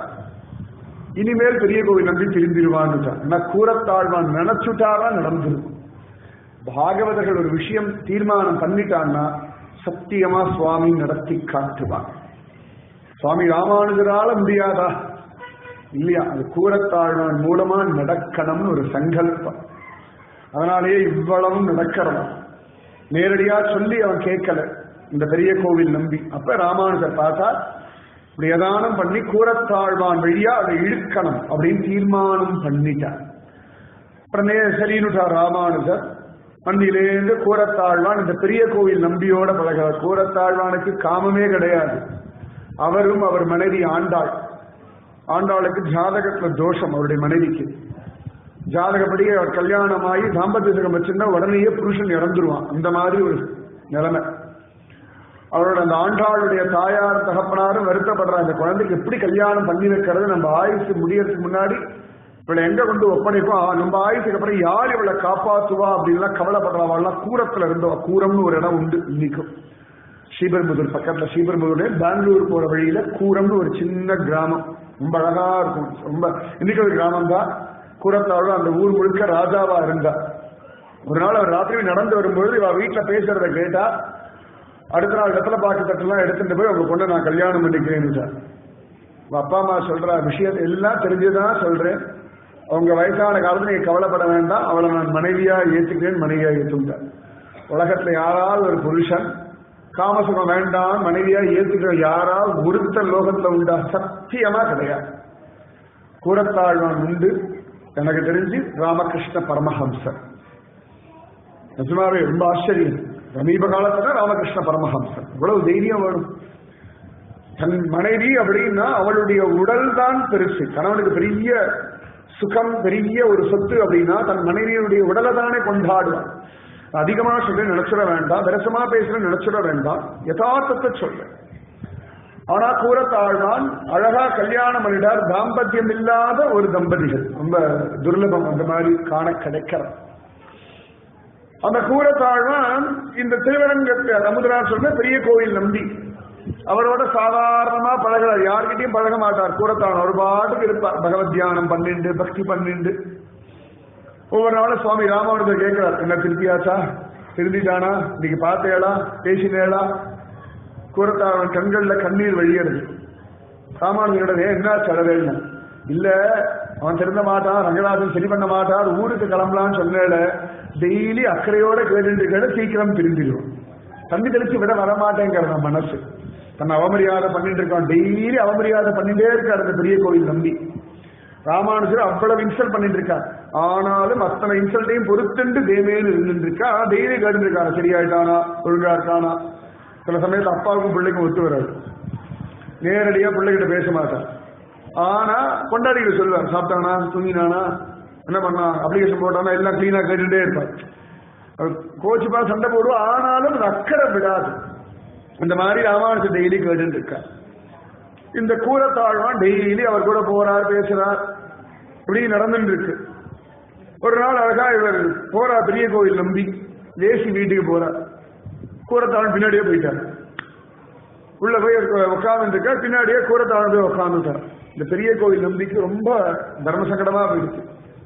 அவர் எழுந்து கையை கூப்பிட்டார், சுவாமி இந்த இடத்துக்குலாம் நீங்க வரப்படாது, நீங்கெல்லாம் வரும்படியான ஒரு இடம் இல்லை இது, அதெல்லாம் கிளம்பிடுங்கோ அப்படின்னு. கூரத்தாழ்வான் கேட்டார், வரக்கூடாது, அப்ப நீ ஏன் வந்தாய்? நான் வரக்கூடாதுன்னா நீ ஏன் வந்தாய்? நீ ரங்கராஜனுக்கு பூஜை பண்ண, நீ எப்படி வரலாம்? அவருக்கு என்ன சொல்றதுன்னு தெரியல. இப்படியும் முழிச்சார். கூரத்தாழ்வான், அப்பா நான் வரக்கூடாதுன்னா நீ வரக்கூடாதா, போலாம், கையை பிடிச்சி எழுதி வந்துட்டார். ஏசி வீட்டுக்கு உள்ள போய் யாருக்கா தைரியம் உண்டா? யாராவது ஏசி வீட்டுக்கு நுழைஞ்சாங்கன்னா திருப்பி அவன் வீட்டு வாசப்படியை மிதிக்க மாட்டோம், இப்படிதான் நம்ம சொல்லுவோம். நம்மளுடைய பழக்கம் அப்படிதான். இது சரி தப்பு இல்லை சொல்றேன். அந்த மகாத்மாவுடைய மனசை பார்த்துக்கோங்க. இப்ப நீயே போகக்கூடாது வா அப்படின்னு. இவர் நொந்து போயிட்டா. இவர்கள் வேசி வீட்டு போகாம இருக்க முடியாது. ஒளிஞ்சு ஒளிஞ்சு மறைஞ்சு மறைஞ்சு போறார். கூடத்தான் பின்னாடி எதுக்கு போய் நிக்கிறார். இவர் எப்படி எல்லாம் மறைஞ்சு மறைஞ்சு போனாலும் வாசல்ல வந்து நிக்கிறார். இதெல்லாம் போகக்கூடாது பண்ணி நீ சொன்னல்லவா போலாம். வாசல் கூட கஷ்டமா இருக்கு. யோசனை பண்ணி பாருங்க. ஆசாசையா கற்பனைகளோட கனவுகளோட விதவிதமா போனா வாசல்ல காவல்காரன் இதெல்லாம் போகக்கூடாது வந்தவா இப்படி சொல்லி சொல்லி சொல்லி சொல்லி இருக்கிறது. அப்பா வேண்டவே வேண்டாம்டா. அவர் தேசிய நினைக்கிறது தியானம் போய் கூடத்தாழ்வான் தியானம் வந்துடுச்சு. தேசிய வீட்டுக்கு போல நினைச்சுப்பார், ஐயோ இந்த மனுஷன் எங்கேயாவது நிற்பார், பாதி வெளில போகக்கூடாது, கையை பிடிச்சி இழுத்துட்டு வருவார், போகவே வேண்டாண்டா சாமின்னுட்டா. முதல்ல அந்த பழக்கம் மாறிட்டு பெரியவாளுடைய முயற்சி பாருங்க. ஒவ்வொருத்தரையா நல்வழிப்படுத்தணும். ஒரு நல்வழிப்படுத்துறாங்க. அதுக்கு முக்கியமான காரணம் ராமானுஜர் தான். ஒரு சிஷ்யனிடத்துல ஒரு உத்தமமான ஒரு குணம் இருக்கு, கொண்டாடும்படியா ஒண்ணு இருக்குன்னா அது குருவுடைய பலம் தான். ஒரு குழந்தை ஒழுங்கா இருக்கான், நல்லபடியா இருக்கான், ஜோரா படிச்சு மேலெல்லாம் வரான்னா அப்பா அம்மாவுடைய பங்கு நிச்சயமா உண்டு எல்லாத்துலயுமே. அந்த மாதிரி இப்படியே நடந்துட்டு இருக்கு. கொஞ்சம் கொஞ்சமா வரார். இப்பெல்லாம் வேசி வீட்டுக்கு போகலாம் கிளம்புவார். கூடத்தாழ்வான், எங்கப்பா போற? வா, நீ போகக்கூடாத இடத்துக்கு வரக்கூடாதுன்னு ஆயுஷம் போகணும் இல்லையா, போகக்கூடிய இடத்துக்கு நான் ஆயுஷம் போறேன்னு சொல்லி ராமானுஜர் கதைக்கு ஆயுஷம் கொண்டு உட்கார வச்சுருவார். ஒரு நாள் ஆயுஷம் கொண்டு ராமானுஜர் முன்னாடி உட்கார வச்சுட்டார். ராமானுஜருக்கே கண்கள்ல கண்ணீர். கூடத்தாழ்வான் சாதிச்சுட்டாரு. கொண்டு வந்து ராமானுஜர் கண்டா ஆகாது இந்த பெரிய கோயில் நம்பிகளுக்கு. வந்தார், எல்லாரும் உட்கார்ந்துருக்க பார்த்தார். கூடத்தாழ்வான் அழகா சேவிச்சுட்டார். இவருக்கு சேவிக்க பிடிக்கல, வேற வழி இல்ல. கூடத்தாழ்வான் அப்படி பார்த்தா உங்களை கையை கூப்பிட்டார். பயந்து போய் இவர் ஏதாவது சொல்லிட்டாருன்னா 10,000 பேர் நடுல இவர் வேசி வீட்டுக்கு போயிருந்தா கூட்டு வந்து விட்டேன்னு சொல்லிட்டாருன்னா ஒன்னும் பேசல. கை கட்டி உட்காந்துட்டார். உட்காந்து அப்படி ராமானுஜர் பேசுறதை கவனிச்சார். கொஞ்சம் கொஞ்சமா மனசுல ஏற்பட்டது. அவனால வெக்க வெக்கமா இருந்தது. அப்படி வந்து உட்கார்றதுக்கு இவர் டெய்லி அவமானப்படுத்திருக்கோம், இவர் முன்னாடி எப்படி உட்கார்றது இப்படிலாம் கவலையா இருந்தது. டெய்லி கூடத்தான் வா வா ராமானுஜர் மணியாசிரியர் வா ஐஷம் வந்துருவார். இப்படி வந்து வந்து வந்து வந்து வந்து வந்து கொஞ்சம் கொஞ்சமா இந்த ராமானுஜர் பக்தி வந்துடுது. இப்பெல்லாம் ராமானுஜர் பார்த்தா கை கூப்பிடுறார், நமஸ்காரம் பண்றார். ராமானுஜர் சொன்னா எல்லாம் கேட்டுக்கிறார். கொஞ்சம் அப்படி மாற்றம் வர ஆரம்பிச்சு. ரங்கராஜன் திரும்பி சொப்பனத்தை வந்தா, ராமானுஜா சந்தோஷமா அப்படின்னா. இல்ல இன்னும் பூரணமான சந்தோஷம் இல்ல, இன்னும் கொஞ்ச நாள் ஆகட்டும் அப்படின்னு. ஏன்னா பக்குவம் பூரணமா வரணும், அப்பதானே. இந்த குழந்தை உற்பத்தி ஆச்சுன்னா ஒரு சந்தோஷம், அது வளர்றதுன்ற சந்தோஷம். எதிரா பூர்ண சந்தோஷம்னா அது கர்ப்பத்திலேருந்து பிரசவிச்சு பார்க்கறதா சந்தோஷம். அதை விட பெரிய சந்தோஷம் தன்மகனை சான்றோன் என கேட்டார். இன்ற பொழுதில் பெரிதுவாக்கும் தன்மகனை. என்ன வார்த்தை திருவள்ளுவர்! நிஜமாவே தமிழுக்கு கோடி நமஸ்காரம். எத்தனை எத்தனை எத்தனை விஷயங்கள் பாரத பூமியுடைய அத்தனை பாஷைகளும் எவ்வளவு கோடி நல்ல விஷயங்களை கொட்டி வச்சிருக்கு. இன்ற பொழுதில் பெரிதுவக்கும் தன் மகனை சான்றோன் என கேட்ட தாய். அம்மாக்களுக்கு இதை விட சந்தோஷம் யாரும் சொல்லவே முடியாது. அந்த மாதிரி காத்துருக்கார் ராமானுஜர். அப்ப ஒரு சந்தர்ப்பத்துல இந்த பெரிய கோயில் நம்பியுடைய அம்மா பரமபதி சொல்றார். அவளுக்கு ரொம்ப நாள் வருத்தம் இருந்தது. ஒரு நல்வழி படுறாருன்னு அவள் அழகா பரமபதிச்சுட்டார். அழகா எல்லாம் நடந்துருக்கு. இந்த 11வது நாளுக்கு யாராவது உத்தமமான ஒரு பிராமணரை கூட்டு சாப்பாடு போடுறதுன்னு ஒரு பிராமண சமுதாயத்தினுடைய ஒரு வழக்கம். 11வது ஏகோதிஷ்டம் அப்படின்னு சொல்லுவாங்க. அப்ப நல்ல பூஜை எல்லாம் பண்ணக்கூடிய, மந்திரங்கள்லாம் சொல்லக்கூடிய, பகவத் விஷயத்துல ஈடுபாடு கொண்ட ஒரு பிராமணரை கூட்டு ஆகாரம் கொடுக்கணும்ன்றது சாஸ்திரம். அப்ப அவ உடல் மூலமா அந்த பித்ருக்கள் அந்த ஆகாரத்தை ஸ்வீகரிக்கிறார் அப்படின்னு சாஸ்திரம். ஒவ்வொரு குலத்துக்கு தகுந்த மாதிரி ஒரு சாஸ்திரம்.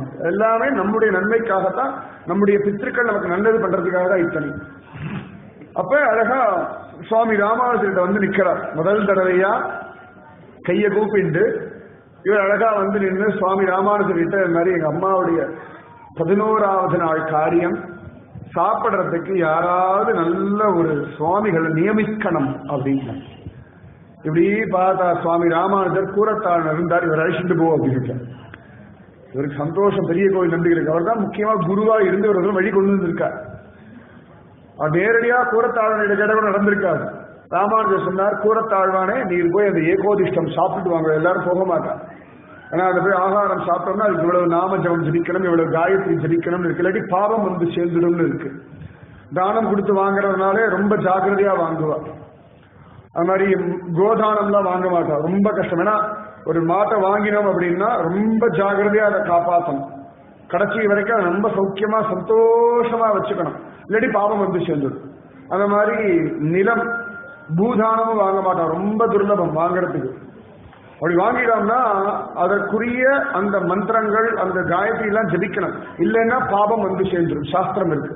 அப்படி படாத பாடு படுத்திடும் அவளை.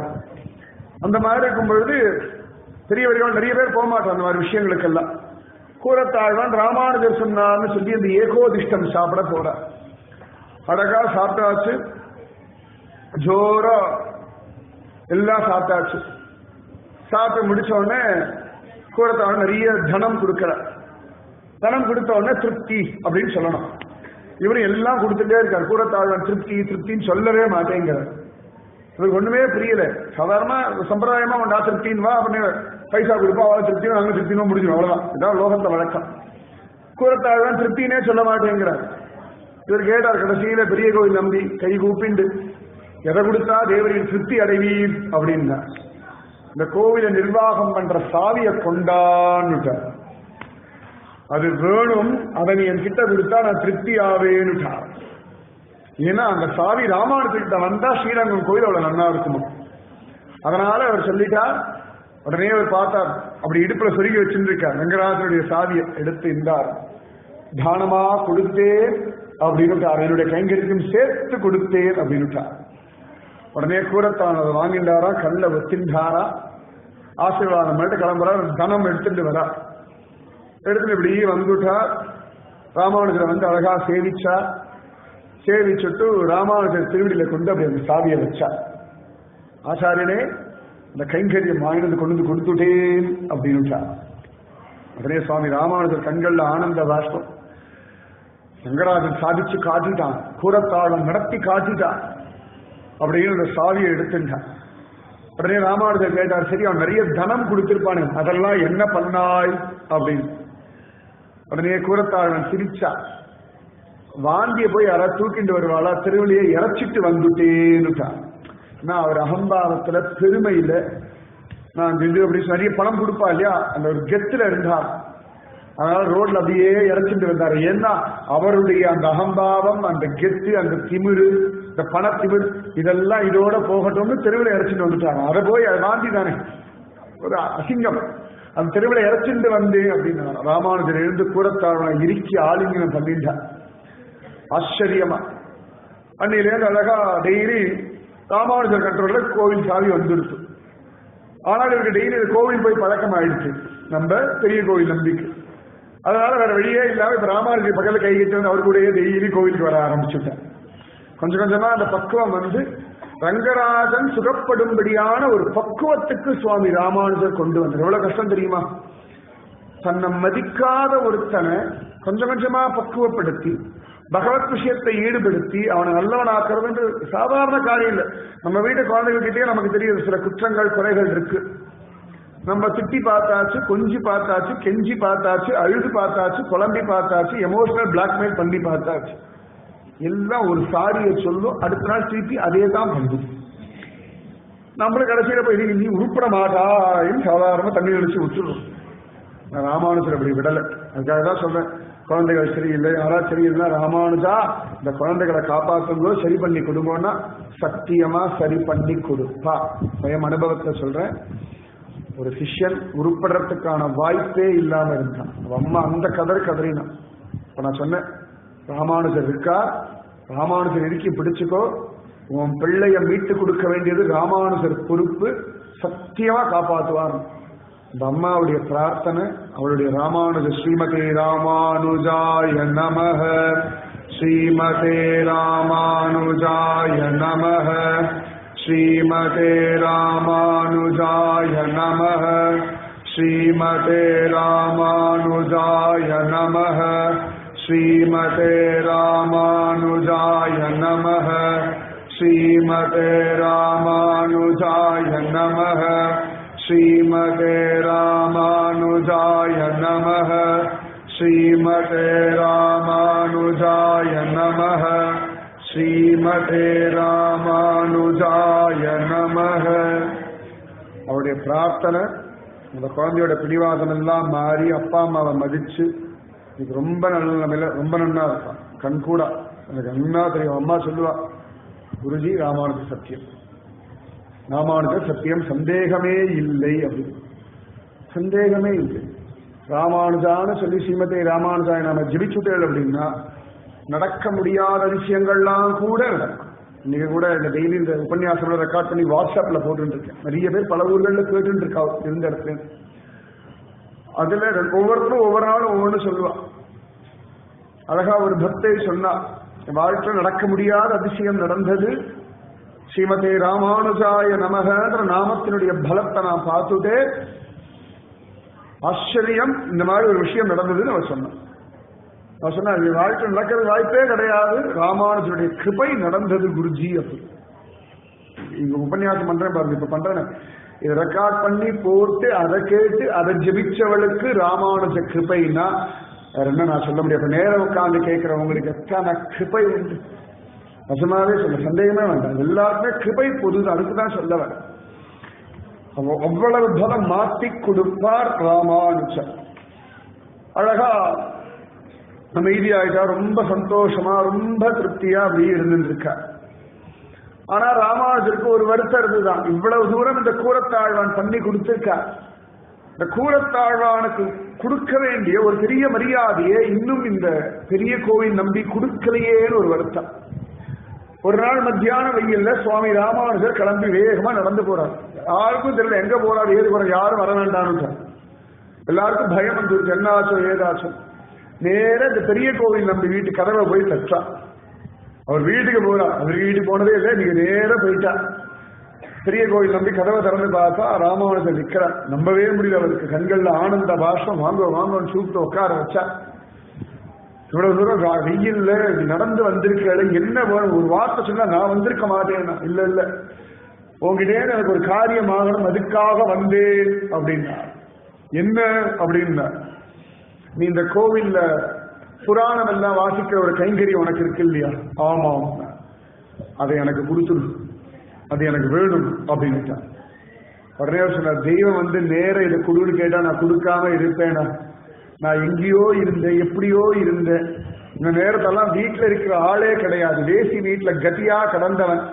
ரங்கனை தெரியும் நினைச்சவன், இப்பதான் ரங்கனை பத்தியே புரிய ஆரம்பிச்சிருக்கு. நான் இன்னைக்கு அனுபவிக்கிற அத்தனை சந்தோஷத்துக்கு அஸ்திவாரம் நீங்க. நீங்க கேட்டு நான் கொடுப்பாமா இருப்பேனா? இந்தாங்கோ நான் புராணம் வாசிக்கிற கைங்கரியத்தை உங்களுக்கு கொடுத்தேன்னு எழுதி கொடுத்துட்டேன். ராமானுஜர் அந்த ஓலையை வாங்கிட்டு வந்தா. நேர வந்து கூரத்தாழ்வான் கிட்ட, இந்த அப்படி அப்படின்னா. கூரத்தாழ்வான் கிட்ட, என்ன சுவாமி அப்படின்னா, உன் சிஷ்யன் உனக்கு எழுதி கொடுத்தது வச்சுக்கோ அப்படின்னா. என்னதுன்னா, உனக்கும் உன் வம்சத்தாருக்கும் ஸ்ரீரங்கம் கோவில்ல புராணம் வாசிக்கிற கைங்கரியம் கொடுத்தோம்னு தான். என்ன கிருபா பார்த்துக்கோங்க, புராணம் வாசிக்கிற கைங்கரியம். அதுக்கப்புறமா தான் கூரத்தாழ்வார் அவருடைய பிள்ளை பராசரப்பட்டர் இன்னைக்கும் அந்த வம்சத்தார் தான் ஸ்ரீரங்கம் கோவில்ல புராணம் வாசிக்கிறார். அந்த கூரத்தாழ்வான் பிள்ளை பராசர பட்டர் தான் கைசிக ஏகாதசி, திருக்குறுங்குடியில விசேஷம் பாருங்க. அந்த கைசிக ஏகாதசி அன்னைக்குதான் ஸ்ரீரங்கத்துல உட்கார்ந்து இந்த கைசிக புராணம் வாசிச்சு ஆனந்தமா வியாக்கியானம் பண்ண கேட்ட ரங்கராஜன் எல்லாத்தையும் கொடுத்துட்டு மோட்சம் தந்தேன்னு சொல்லிட்டார்.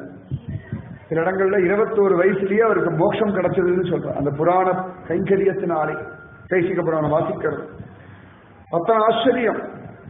பார்த்தா எல்லாத்தையும் அப்படியே பிடுங்கின மாதிரி இருக்கும், எதுவுமே பிடுங்கிக்கல. அவருக்கு வேண்டிய ஆத்மாவுக்கு வேண்டிய எல்லாம் கொடுத்து ராமானுஜர் தன் திருவடி வாரத்தை சேர்த்து விட்டார். அவனுக்கு எல்லா பொறுப்பும் என்னுடையதுன்னு. இதெல்லாம் பார்த்து பார்த்து பார்த்து அந்த பெரிய கோவில் நம்பி பார்த்தா ரொம்ப சந்தோஷமாயிடுத்து. ஒரு நாள் ராமானுஜர் பத்தி நிறைய கவிதைகள் பாசுரங்கள் மாதிரி எழுதி கொண்டு போய் ராமானுஜர் கொடுத்தார். அப்படியே ராமானுஜர் பார்த்தா நன்னா கிழிச்சு வீசி எரிஞ்சார். அவரோட பெருமை எல்லாம் சொல்லி எழுதார். உனக்கு ஏதான கொண்டாடணும்னு தோணிச்சுன்னா, நாம் அனுபவிக்கும்படியான திவ்ய தேசங்கள், ஆழ்வார்கள், உம்முடைய கூரத்தாழ்வான், என் கூரத்தாழ்வான், இந்த மாதிரி பாகவதோத்தமர்களை பத்தி எழுது, அது விசேஷம்னுட்டார். உடனே ஆரம்பிச்சுட்டார் தியானம் பண்ணிட்டு, பூ மண்ணு மாது பொருந்திய மார்பன் புகழ் மலிந்த பாமண்ணு மாறன் அடிபணிந்துய்ந்தவன் பல்கலையோர் தாமண்ண வந்தை ராமானுசஞ்சரணாரவிந்தம் நாம் மன்னி வாழ நெஞ்சே சொல்லுவோம் அவன் நாமங்களே. அது ஆழ்வார சொல்லி பெருமாளை சொல்லி கடைசியில ராமானுஜர். இப்படி இதெல்லாம் பாசுரத்தையும் இப்படிதான் வரும். கடைசியில ராமானுஜர் காரே கருணை ராமானுஜா அப்படின்னா சொல்லிட்டே வந்து எல்லாமே ஆழ்வார்கள் ஆச்சாரியர்கள் திவ்ய தேசங்கள் இதை பத்தி பேசி பேசி பேசி பேசி பேசி கூட கூட கூட கூட உடையில ராமானுஜர் திரும்பி கொண்டு வந்து ராமானுஜர் சமர்ப்பணம் பண்ணினார். உடனே ராமானுஜர் இப்படி பார்த்தார், சிரிச்சா, அமுதமா இருக்கியப்பா, என்ன அழகா பூமண்ணு மாது பொருந்திய மார்பன் புகழ்மறிந்த பாமண்ணு மார்பன், என்ன வார்த்தை. அதுக்கப்புறம் இவரை பத்தி ஒரு பேச மாட்டேங்கிறார். அடிபணிந்து உய்ந்தவன் பல்கலையோர் தாம் பண்ண வந்த ராமானுஜன், அது கண்ணில் தெரியவே இல்லையா. பூமண்ணு மாது பொருந்திய மார்பன் புகழ்மறிந்த பாமண்ணு மார்பன், ஜோர் ஜோர் ஜோர். எல்லாருக்கும் ஆசையா எடுத்து ரொம்ப சந்தோஷம். அமுதம் மாதிரி எழுதிருக்கியப்பா, திருவரங்கத்து அமுதனா அப்படிங்க. அன்னிலிருந்துதான் அவருக்கு திருவரங்கத்து அமுதனார்னு ஒரு பெயர். இத்தனையும் வாங்கிட்டாரு பாருங்க. இத்தனையும் வாங்கிட்டு என்னடா கொடுத்தாருன்னா, தன்னை பத்தி ஒரு 100 பாசுரங்கள் எழுதுற பக்குவத்தை கொடுக்கிறார். இன்னி வரைக்கும் அதைத்தான் நாம புலம்பின்னு இருக்கோம். பிரபன்ன காயத்ரினே பேரு. 108 விஷயங்கள் பிரபன்னர்கள் பிரபத்தி பண்ணவாளுக்கு காயத்ரி மாதிரி டெய்லி ஜபிக்க. இன்னைக்கு நிறைய பேர் டெய்லி காதால ராமானுஜ நூற்றந்தாள் சேவிக்கிறதும் ஒரு வழக்கம் வச்சிருக்கா. இந்த பூமண்ணு மாது பொருந்திய மார்பன்லேருந்து ஆரம்பிச்சு அதுல வர்றதுதான் காரே கருணை ராமானுசா இக்கடலிடத்தில் ஆரே அறிபவர் நின்னருளின் தன்மையை அல்லலுக்கு நேரே உறைவிடம் நான். இதுதான் அவர் எப்படி இருந்தார், அதுதான் சொல்றார். அல்லலுக்கு நேரே உறைவிடம் நான் வந்து நீ என்னை உய்த்த பின், நான் உருப்படுறதாவே இல்லை, நான் நல்ல கதி அடையணும்னு ஆசைப்பட்டவனே கிடையாது. ஆனா என்ன இவ்வளவு தூரம் பக்குவப்படுது, வந்து நீ என்னை உய்த்த பின் உன் சீரே உயிர்க்கு உயிராக அடியேற்கு இன்று சித்திக்குமே. சித்திக்கிறதே எனக்கு சித்திக்கிறதே சொல்ற. நான் இருந்த நிலைமை எங்க, எப்படி இருந்தேன்? ஸ்ரீரங்கம் கோவிலுக்கு ஒரு கலங்கம் மாதிரி இருந்தேன். இன்னைக்கு என்ன கலங்கரை விளக்க மாதிரி ஆக்கிட்டே ராமானுஜா ராமானுஜா ராமானுஜான்னு புலம்பி புலம்பி புலம்பி. அவ்வளவு சிரேஷ்டம் அந்த திருவரங்கத்து அமுதனா. இன்னைக்கு நம்ம உட்காந்து இதை சொல்லிட்டு இருக்கோம், காரே கருணை ராமானுஜான்னு நம்ம இன்னைக்கு சொல்றதுக்கு அன்னைக்கு ராமானுஜர் அத்தனை பாடுபட்டிருக்கா. இல்லையா இன்னைக்கு காரே கருணை ராமானுஜான் டாபிக் நானும் சொல்ல மாட்டேன், நீங்களும் கேட்டு இருக்க மாட்டேன். அதனால காரே கருணை ராமானுஜா இக்கடலிடத்தில் ஆரே அறிபவர் நின் அருளின் தன்மையை. அதான் சொல்ற, இந்த மாதிரி ஒரு அருள் நான் கேள்விப்பட்டதில்லப்பா. பகவான் கூட கிருபை பண்ணுவான்னு தெரியும், ஆனா தண்டிப்பான்லாம் எனக்கு தெரியும். ஆனா நீ அது கூட பண்ணலையேப்பா.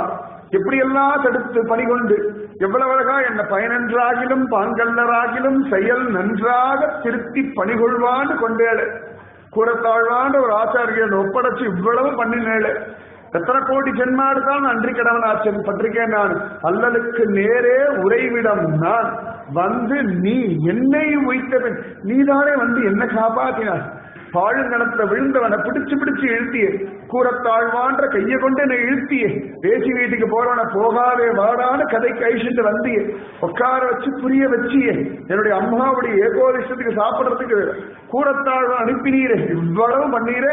இந்த காருண்யம் தாங்காது காரே கருணை ராமானுஜா இக்கடலிடத்தில் ஆரே அறிபவர் நின் அருளின் தன்மையை அல்லலுக்கு நேரே உறைவிடம் நான் வந்து நீ என்னை உய்த்தபின், வந்து நீ என்னை உய்த்தபின், வந்து நீ என்னை உய்த்தபின், வந்து நீ என்னை உய்த்தபின் சொல்லிட்டே இருந்தாலும் ஒரு நாள் வந்து உச்சிடுவான், உய்ய வழி காட்டிடுவான். அப்படி சம்சாரத்தாக அப்படி தூக்கி பகவத் திருவடியில போற்றுவான். ஒரு பகவத் திருவடியில விட ஆளே கிடையாது. ரங்கராஜன் பூஜை பண்ணிட்டு இருந்தார், ஆனா ரங்கராஜ் அனுபவம் இல்லை. அதனால வந்து நீ என்னை உய்த்த பின் உன் சீரே உயிர்க்கு உயிராக, என் உயிருக்கு இப்படி ஒரு உயிருக்கு உயிராக சொல்லுவோம் இல்லையா, உன்னுடைய சீர்மை தான் என்ன காப்பாத்து. என்னோட க்ளோஸ் ஃப்ரெண்ட், என்னோட உயிர் தோழன்ற அந்த மாதிரி உன்னுடைய சீர்மை குணம் இவ்வளவு தூரம் எனக்காக வருந்தி வருந்தி வருந்தி இவ்வளவு பிரயத்தனப்பட்டீரே, உன் சீரே உயிர்க்கு உயிராக அடியேற்கு இன்று சித்திக்குமே. ஐயோ சித்திக்கிறது நினைச்சு நினைச்சு பார்த்தா சந்தோஷமா இருக்கு. நிஜமாவே ஒரு குருவை அடைஞ்ச உடனே அந்த குரு நமக்காக கொஞ்சம் கொஞ்சமா நம்ம பக்குவப்படுத்தி வரும் பொழுது ஒரு சித்தியில தெரியும், இவ்வளோ எப்படி இருந்தோம் எப்படி மாறி இருக்கோம்னு நினைக்கும் பொழுது சத்தியமா அந்த அனுபவம் விசேஷம். நீங்க உட்காந்து ராஜேகிருஷ்ணா சொல்லிட்டு இருக்கேன்னா அப்போ குருஜிமா படத்தை பார்த்தா, என்னோட வீட்டுல பெரிய படம் ஒன்று குருஜிமா சொல்றோம், இப்படி பார்த்தா நீ கூட பார்த்து சிரிச்சா, அன்னைக்கு ராஜேகிருஷ்ணா சொல்ல மாட்டேன்னு சொன்னியடா பயலேன்னு இன்னைக்கும் பார்த்தா வெக்கமா வரும். ஆச்சு 20 வருஷம் ஆயாச்சு, உபன்யாசம் பண்ண ஆரம்பிச்சு விளையாட்டு போல ஓடியாச்சு. திரும்பி பார்ப்போம், ஓ நமக்கு வயசு ஆயிட்டு இருக்கு, நம்மளாம் தெரிய இருக்கு.